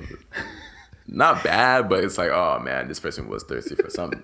It was thirsty to talk, you know. So and that's why we're in this right now. because this person- I learned the hard way to like put my guard up a little more with like Yeah. strangers that are just be like, hey, because once I met this guy at this bar with like a bunch of my friends and we just like sort of hit it off, I guess. I don't even know if we did, but I kept being like, this guy's the best guy ever. Like I was like, this guy's great. I was like, you want to come with us? He's like, yeah, okay. We like took him Are in you our talking van. about me? Was that? Yeah, that's basically what I did. I'm like, I love this guy. Let's go. Let's start a podcast. So I guess I'm still doing it. You hasn't learned that. No, but so this guy, I like basically took him into my van with like all of like my band at the time to go to this other party to see this other band play. And like he ended up stealing my friend's like glasses Oh, God. from like a suitcase. And then we got to this after party and like lost him or whatever. And then like the party was that band Deerhoof. And then after the show was done, it was like 5 a.m. or something. I saw the guy just like getting arrested. Damn. what? And I was like, I didn't actually know him. And I just like went about my business, never saw him again. But Went to jail. like, just like, like, how do you go to like a Deerhoof concert in Montreal and just like get arrested? Oh, this happened in Montreal. Oh yeah. But yeah, I just kept calling him best guy ever. I'm like, this guy's the best. He was not the best. He's not the book. No, because they armed you. You know exactly what they're doing. Yeah, that was some trying. manipulation. I just got swindled, basically. Yeah, you got swindled. But all he got was a pair of prescription glasses that we ended up getting back from him. Damn. Psychos. Damn. Psychos. Here. There's evil out there. There is evil. I do think about that because I'm watching Batman. I'm like, oh man, there's really like an element of. Did you like Batman? Yeah, I was gonna say, what'd you think of Batman? Yeah, it was good. Yeah, I feel like that's like it's either I really didn't like. Well, no, I don't know. No, go It was on. really long. I really didn't like it. No, I feel bad saying that because I didn't haven't really seen it, not but I- like but it. I- I know but- that's why I don't want to talk about it too much. I don't know. I found it like kind of corny at moments, like Okay. just like over. Okay, I rewatched Batman Begins last night after when you guys went to dinner, which is corny. Like there's corny. Which one moments. is that? That's the the first Christopher of- Nolan, yeah. Christian Bale one. The first one. The first one. Yeah. But it has like this energy to it that's like so nice and like interesting and like even the corniest lines are like, I don't know, it's engaging. You Yeah. know? And I felt with the Batman, the Batman. The Batman. Come on, Robert Pattinson was making ambient music. Okay. Between takes. Okay, so this is my biggest complaint Yeah, about he the Batman. was. Shut up. This is my Supposedly. biggest complaint about the Batman is you have two of the arguably sexiest people on the globe right now. Yeah. And it wasn't very sexy. Yeah. And that was my biggest Did you think it was sexy? No, that's a good thing though. I'm not really like a sexy guy. Why don't we even mean like? You don't like a sexy movie? Not sexy. I love a sexy movie. I like a sexy movie. Not me. Nope. I'd rather just be very modest. Yeah, that's fair. And I'm glad that it was because I wouldn't say I'm the biggest fan of like Zoe Kravitz or something. Right. But Yeah. I was glad to see that they were just acting. My only thing was that it was just long. But I did like the story. I like how it was adapted. And But I love a long movie. It's like my favorite. But it was too long. It was too long. It was too long. Say. It was just that there was when you can obviously see what you should cut out. Right. Then Right. it's too long. Yeah. You know, Like, it's what is the point of It's keeping like this in? Magnolia's 3.5 hours, but I can't think of a single scene to cut out Right, of that yeah. movie. You know. Like, PTA, man. it's dope. Yeah. Yeah. But you liked Batman? I enjoyed it. And I was experiencing it in New York. Oh, sick. And in those chairs. Right, the recliners. Recliners. I just had an amazing dinner at this Indian restaurant. Forget the name, but That Yeah. place looked insane. amazing. Wait, so that was all on the same night? that was all on the same night. Big night. Big night of Indian food, Batman, and a reclining chair. And the reclining chair, yeah. Damn. Did you see it in the city? Yeah, I was in the city. Yeah. It was all in the city. Yeah, it was a good movie, man. I liked the kind of like. I didn't see. If anybody says it was like cheesy, I think you're kind of giving too much credit to them because I'm like, honestly, it's adaptation. It's Batman, you know. Yeah, it's fair. It's a comic. You know what I mean? Yeah, It's supposed to It's be not Batman, it's the Batman. the Batman. I liked when you walked on. It was like, Dude, I thought that stuff was. feel And the suit. dude, honestly, this like when Something in the Way came on, I was stoked. Oh, right. I actually was pretty stoked. I didn't know how I felt about it, to be honest with you. It worked for me. I was like, damn, this is making me feel This is hard. something. Fuck, I'm gonna go see it on. I'm gonna go see it on Tuesday. Yeah. I'm gonna see it on Tuesday. Yeah. Okay. Then we'll go in about it. Yes. What I'm actually looking forward to, the DC movie I'm looking forward to is Spawn. Are they making a heard Spawn of movie? Spawn. I heard this in production. Spawn's not DC. Spawn's Image. No, it's DC. Is it a DC? Spawn's a DC. Spawn's I Image. know this. I only know this because I used to be a Spawn head when I was a kid. I love Spawn. I love the movie. The animated movie. No. Oh no, sorry, the live action. Live action, yeah. Coolest part about Spawn, people always forget. You know that he's black. Yeah, man. The sickest Goes part. to hell. Yeah. He gets burned, and it's about literally the spawn. He's the spawn of hell. Yeah. Yeah. No, it's like it's a Literally. it's a sick. Do you know Spawn? I don't know Spawn. No. Oh, my I God. honestly, I wasn't a big comic book kid. I at wasn't all. either. But Spawn for what? Looks sick. Sorry. He looks so cool. Like his costume or whatever looks amazing. But you know when you're a kid Movies and are you don't trash. realize that you're like that you get into something that like is kind of niche. Yeah. Like I was like, I'm not saying that Spawn was niche. It was like definitely they made a giant blockbuster movie out of it. But like but I still know. I wasn't into necessarily like Batman. Like I was, but like Spawn was like my guy. At one point when I was like, Yeah, I don't know. It's about to happen 8. now. Because we're having a conversation about it. I think it's about to happen. It wasn't. I heard it's in production and stuff like that. So it will be interesting to see that now. I think they can't. I always the way that they could fuck it up is by making it like a PG or like Right. making it like Yeah. Venom. You know how Venom is like childish as fuck, but it'd be way better if it was like what Batman is, whatever Batman is. Yeah, which is yeah. like. You could show graphic and you could swear and whatever the fuck these restrictions are. You know what I mean? Like Yeah. they butchered Venom Yeah. for that reason. Yeah, Venom was weird because it was like walking such a weird line. It was like this should be way like darker and way like, darker. Yeah. Something. Yeah, it Not was that. weird. but- Especially with Tom second Hardy one. as like I don't know, he just like Yeah. doesn't good. suit like a PG. I actually superhero didn't role. see that movie, but I hear I've heard nothing but bad things about it. No, it was too much. Actually, I walked out. Really? You walked out. Yeah, I've done that a couple times. You're a big walker outer. My body I can't control it. That's great. I just it literally, so when something on the screen just happens and it's like, whoa, I can't believe someone wrote this, and then someone directed it and then filmed it and left it in the edit. There's a lot of layers before yes, this is good. Right. That had to happen. So Right. So you're just walking out of movies left and there's right. no mistake. I'm just like it propels me to get up. I can't believe this. Well, wait, hold on. What else have you walked out of? Yeah. What's Oh, the time? recently, my one that I felt almost like I couldn't even control it. I just had to was when I'm watching the new Scary Movie. Oh, okay. New Scary. I don't know if you guys have watched I that. love the original. I haven't seen any of the new. I haven't seen any of As in Scary Movie. Oh, I've like seen a bunch of the first comedies. 3. No, sorry, probably. Scream. Oh, Scream. Oh, Scream. Scream. Oh, okay. The new okay. Scream. The new Scream. Yeah, I haven't seen it. I heard it was good. I heard Yeah, it was good too. if It was good, but you still watched it. no, it was. I think if you watched Screams, you would appreciate it because the same way it's this new. It plays into this trend of like meta and like meta universe and like parallel universe and all that stuff that's big in Hollywood movies now. It's getting a little tired. It's a little bit so tired. I liked it in Spider-Man personally, but it's one of those. If you watch, why I was able to enjoy the new Spider-Man is because I'm a fan of Spider-Man. I used to be a fan of him. I thought it was great. You know, it's dope. And this one obviously had those references that I didn't necessarily know. So the acting was just it was just crazy that like, especially just knowing that this meta thing is like a real thing and like you just can't help to hear one really terrible line that's like cringe, like beyond cringe. It's not even a cringe. It's like, whoa, I can't even. You're just fucking with us. Was it because like was it cringy in itself, or was it like because I find sometimes there are lines that are like trying way too hard to be topical. Mm-hmm. Do you know what I mean? Like they're trying, like it's like they're saying like, oh, like this new tweet or something. You know what I mean? Like it was something like it was something in that vein. It was something in that vein. I'll tell you that much. It was something in that vein where it was like they're like referencing something that's just like clearly like forced. It was just so. Well, it's probably written by some like 70-year-old white dude who like doesn't, you know what I mean? Like, it's like my Instagram.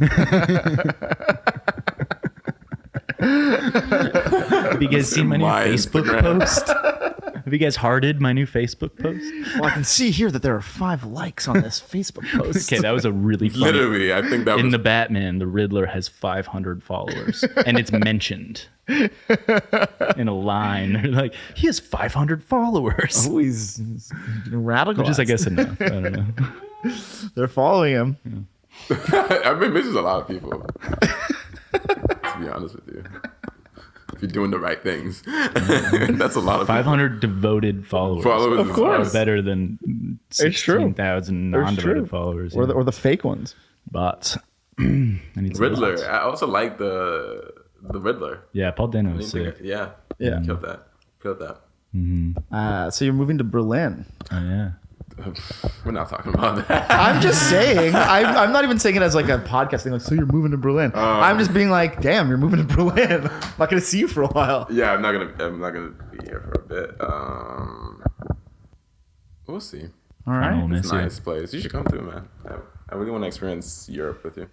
Yeah, I'd come. I like to pretend that I don't like Berlin, but I do like Berlin.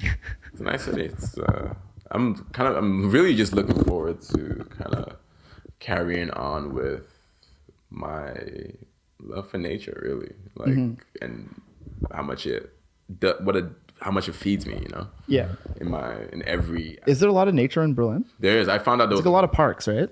There's a lot of parks and a lot of lakes, and I found out there was a really good balance with nature-ness, even like the way the streets are and like the trees. How do you call it? Like tree covers, so whatever.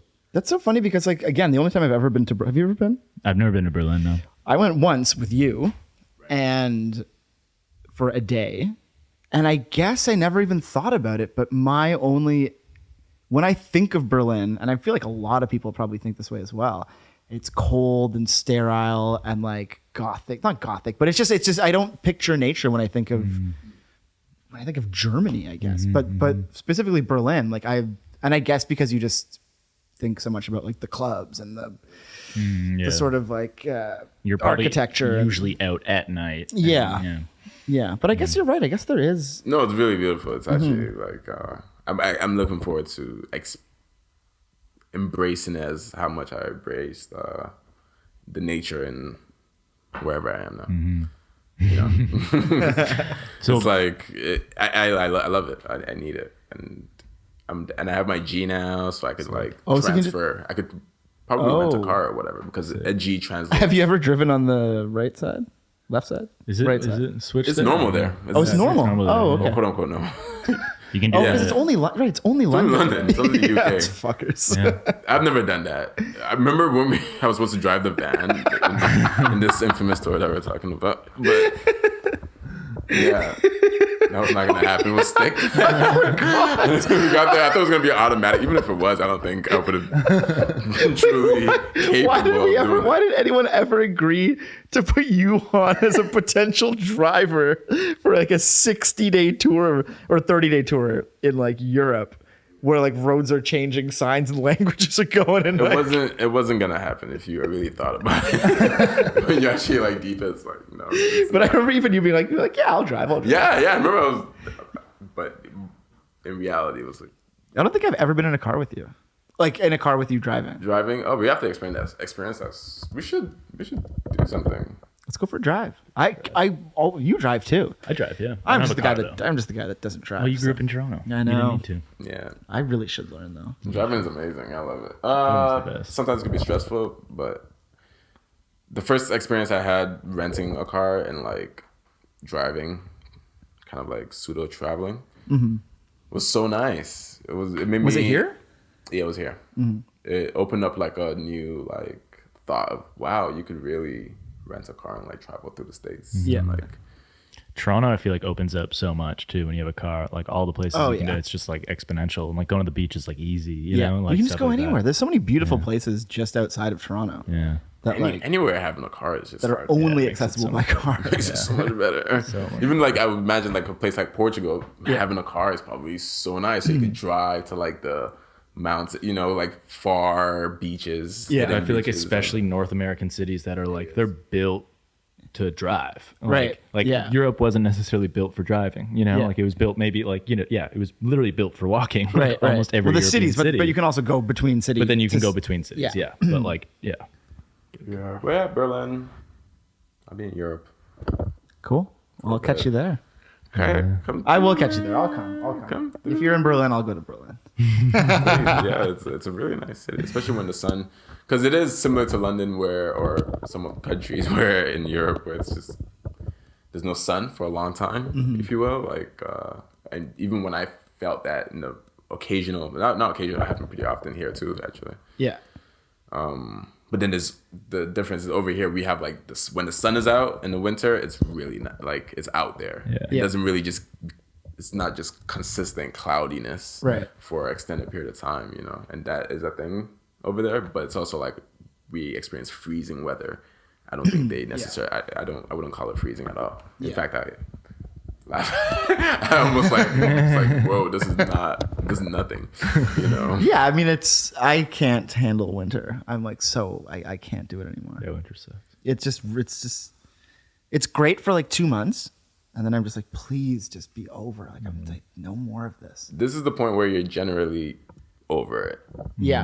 This point, like right now. It starts becoming so annoying when it snows at this point because like we're in almost end of March now. And you can just feel everything be so much different on days like today when the sun's out. You're it's just like, oh God, life is back. Breathe. Breathe. But I will say that I did enjoy like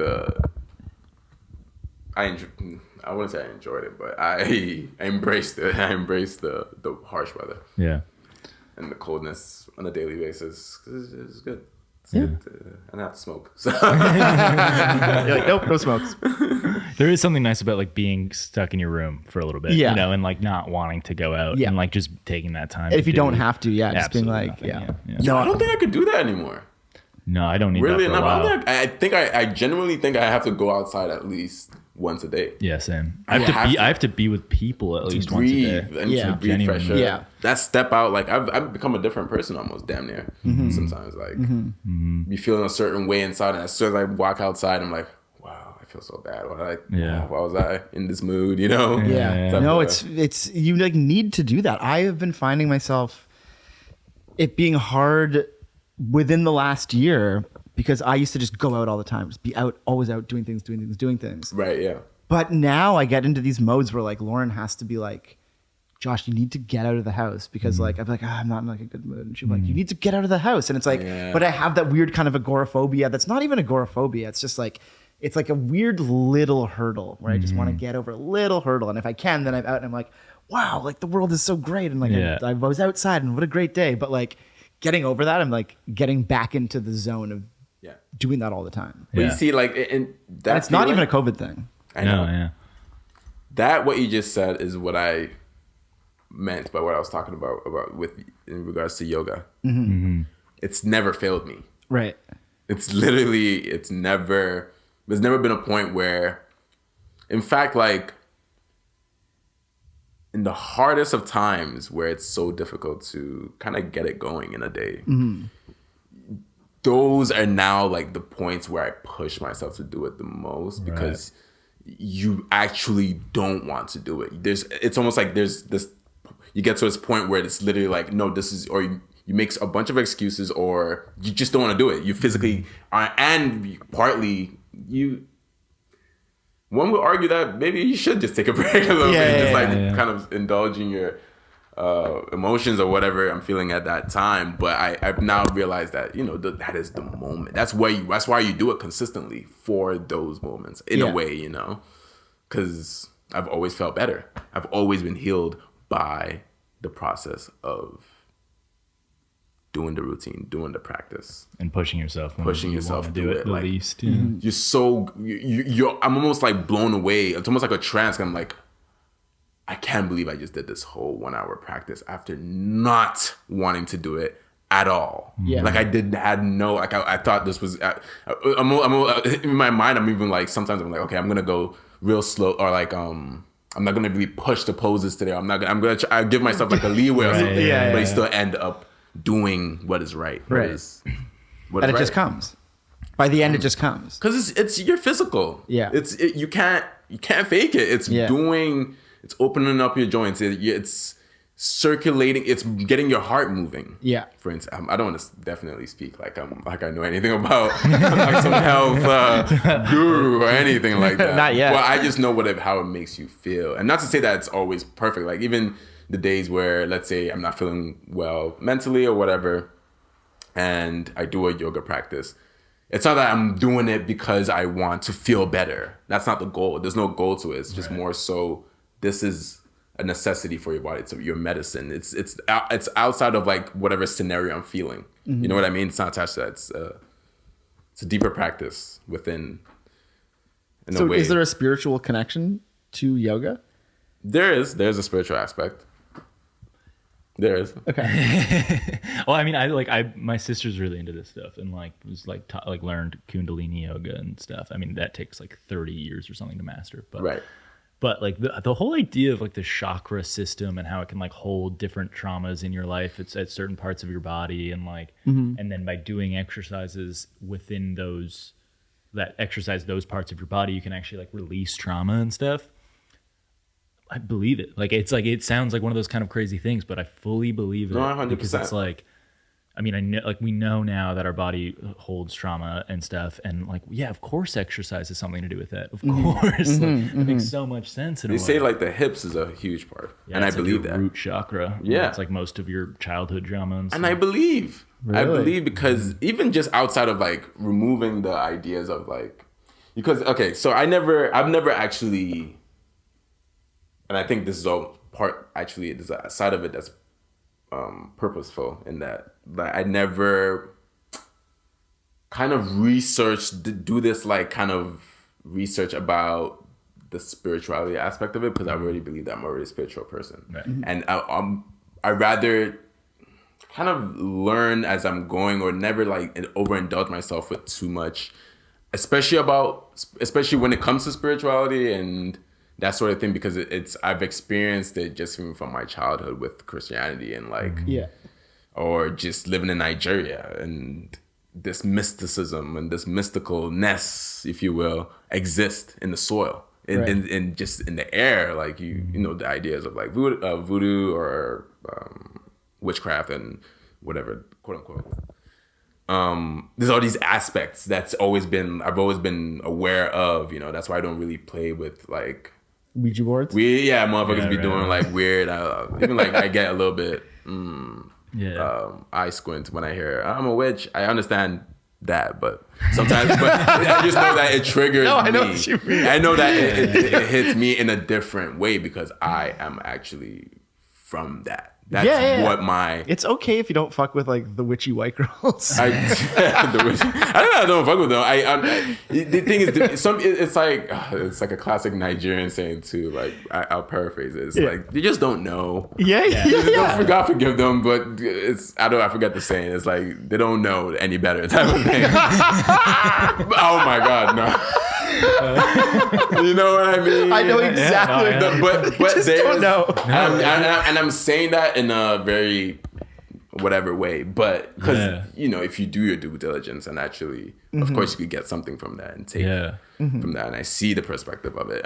But generally for me, I just understand spirituality in a way that I mean, I'm not sitting here and saying that I know 100%. Yeah, I'm continuously learning. And it's based on that's the way they have to go about it. Yes. I even feel like the same way as about you feel about witchcraft as I feel about yoga. Like, because like yoga has been something that's like, it's a thousands of years old tradition, and it is taught in its like root tradition by people who are masters at it. Right. And then all of a sudden it comes to the West and it becomes this like, pay $30 for my class and I'll teach you after like, and they do like 2 years of training, right? But like, it's something that we don't fully understand. And if we're hypothetically saying that like you can release trauma from your body by doing these things, and you don't have a proper teacher to help you release that trauma, then you could kind of fuck yourself up. You can release trauma that you're not equipped to deal with at that Those time. yoga teachers, they just don't know. Yeah, they don't know. Like,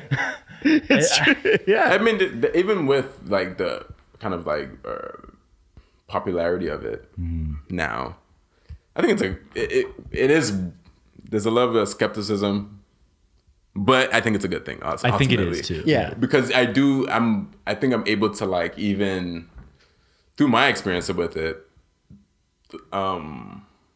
yes, I purposely attach this spiritual aspect. It's like a part of my spiritual practice. And you already have that everything. Spiritual background. Exactly. So it's already kind of, it's a thing that I kind of added to it and like, lived, just do it.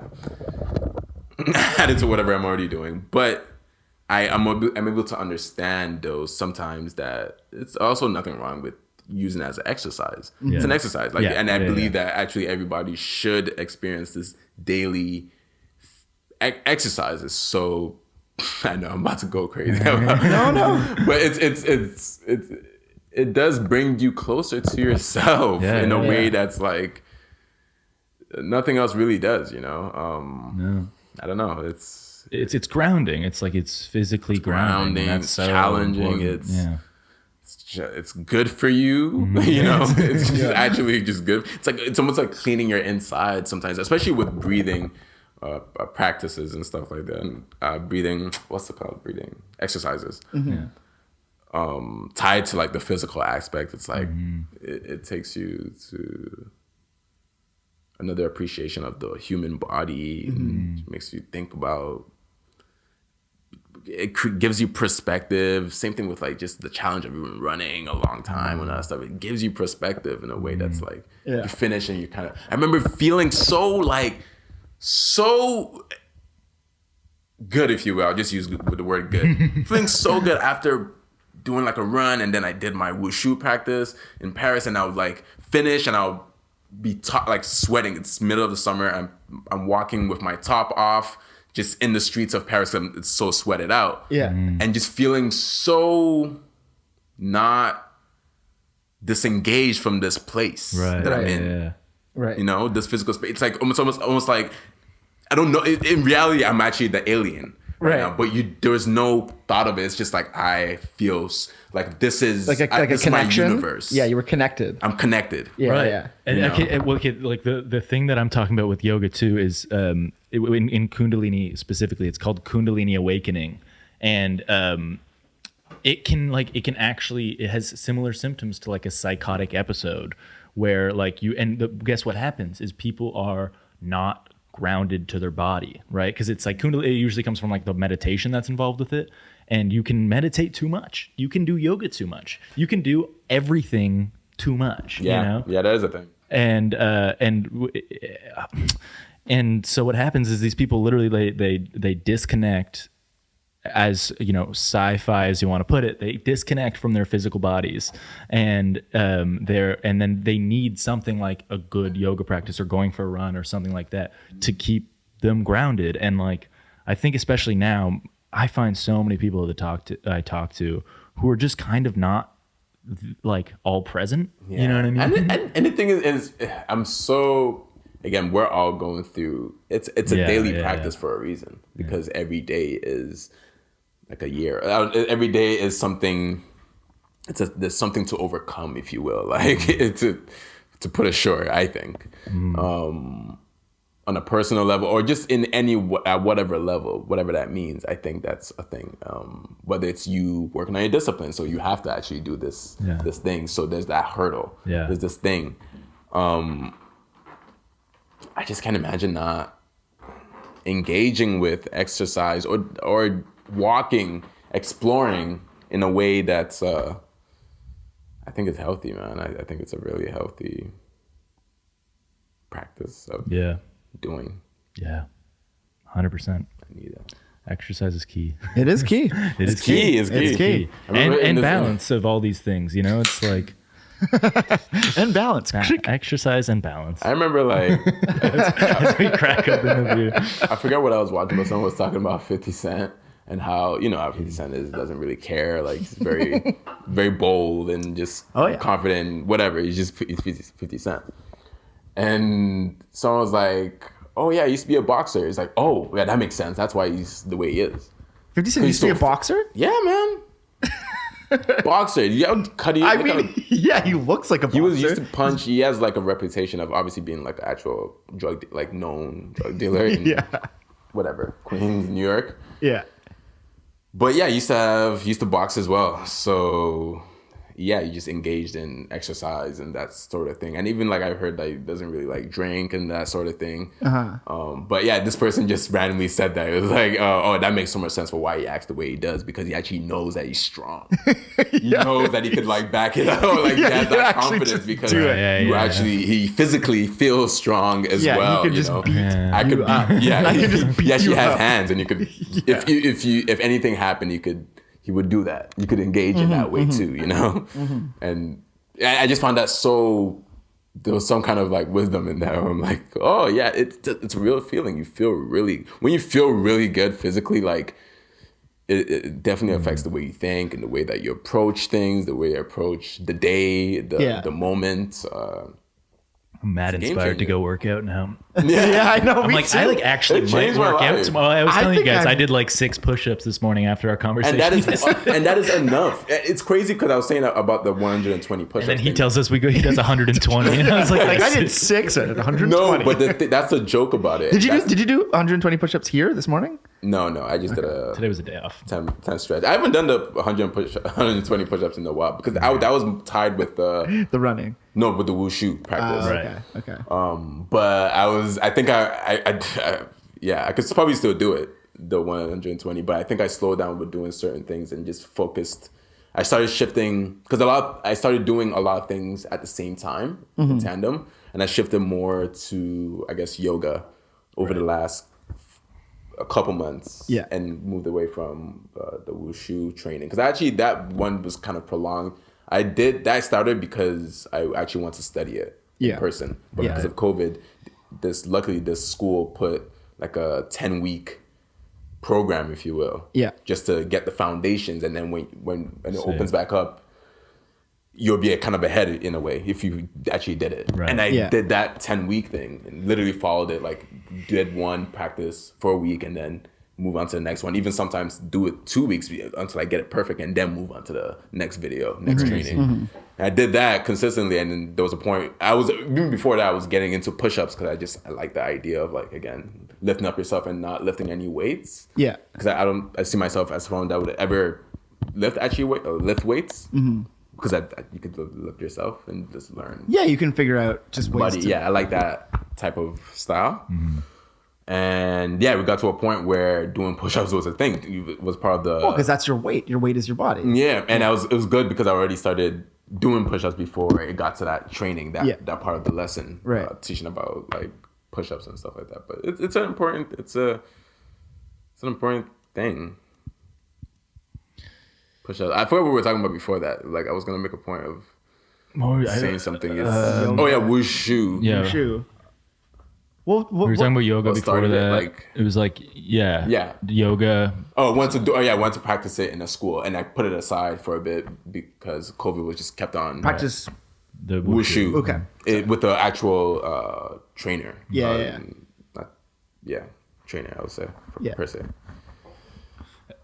So I might still do that. I might still pick that up. In Germany, I guess. Maybe. Yeah. Maybe even boxing. When do you move? In April. Crazy. Early April. Crazy, Yeah. crazy. You sad to leave Toronto? Or you... No. I honestly No. Who would ever say that? I don't. To be fair, though, I never really felt those type of emotions towards like places. Yeah. You've always struck me as a person that kind of just moves whenever. Yeah. I've never really felt. You've also like left. You experience moving around the way people should experience moving around, which is not like. It's not dogmatic. It's not. It's not like I'm moving to Berlin and then that's it. This era's over. It's like no, I'll either see you there or you'll be back. Like your family and friends are here. It's like it's not like it's the be all end all of like a move. You know. I'm mad sentimental about places. I don't like, and I wish I wasn't. No, me too. Because like I moved when I moved to Vancouver. I mean, it was Vancouver, and that kind of sucked. But when I left Toronto, I was like, damn. Like I was so. And then when I left Vancouver, I was like so sad. Yeah. Yeah. I wish I could just go because it's like you're there. No, and it's your home. It shouldn't, but like you like even like it shouldn't be that like it should be more like how Timpa thinks of it. It's like it's not that big of a deal because you can always come back. Yeah, you know, and like you can. But just the actual. I'm speaking towards. I definitely feel emotional towards places and stuff. I'm sentimental in some ways, maybe. Right. Mm-hmm. But it's more so just the idea of missing something, like longing, like oh man, I miss this. I'm gonna miss this, and I feel emotional because I'm leaving right now. Right. You don't fuck with that.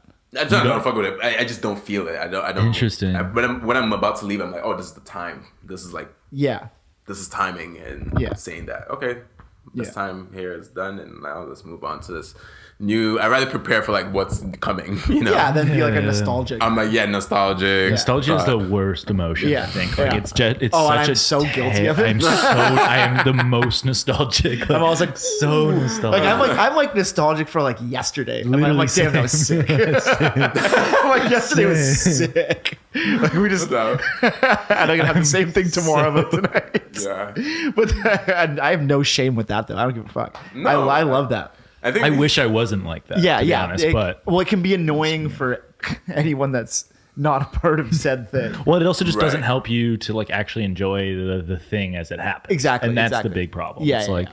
But I don't think I do that though. I don't think I'm That's like good. sitting here right now being like, can't wait to reminisce about this. or, damn, I wish I was still That's in what I was about yesterday to when say. we were doing the exact same thing. It's like no. I'm I just think like it's in the way that the nostalgia comes and how it's expressed and how you kind of interact with it too. Because I think feeling nostalgia is or a breath of nostalgia, if you will, a wind of nostalgia is always healthy. Like it feels not even controlled. Like it kind of. Have you ever like had a moment where you smelled a fragrance and it just took you back to like, Yeah, it's oh my crazy. god, like when I was younger and like my playpen or something, it takes you that deep there. To like sometimes a memory you don't even remember that you had. Right? Yeah. It's like, yeah. that's such a The crazy one that experience. always takes me back to being Maybe a that's memory, kid. not nostalgia. But no, it is nostalgia. Yeah. Yeah, 100%. Yeah. The one that always takes me back to being a little kid and it's super weird is laundry detergent. Yeah, certain laundry detergent. Just like I'll smell it and be like, Crazy. and I'm like 4 years old. I'm like, and because I used to be addicted to. I just thought it was like I was like Puff obsessed with laundry detergent. Like as a little kid, just like.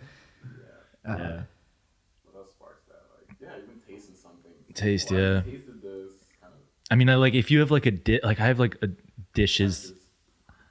I'm just I can see the waveform. Oh shit! I have like dishes that I've had with like old background talk. Yeah, if you have like a dish that you make with old friends or like with ex-girlfriends or something and then all of a sudden you have that dish again, like that can be crazy. Oh, yeah, you're just like like- that can be the most nostalgic trip, and then you're just like, I'm eating this alone right now. We used to share this together. This doesn't make any sense. Not to get too sad. No, I know what you mean though. It's like that shit can be It crazy. goes beyond. It goes Yeah. to all the senses. Exactly. It can be anything. Yeah. You know, like that level of nostalgia can be You like. can feel nostalgia with like pain. Yeah. Like I mean, Yeah.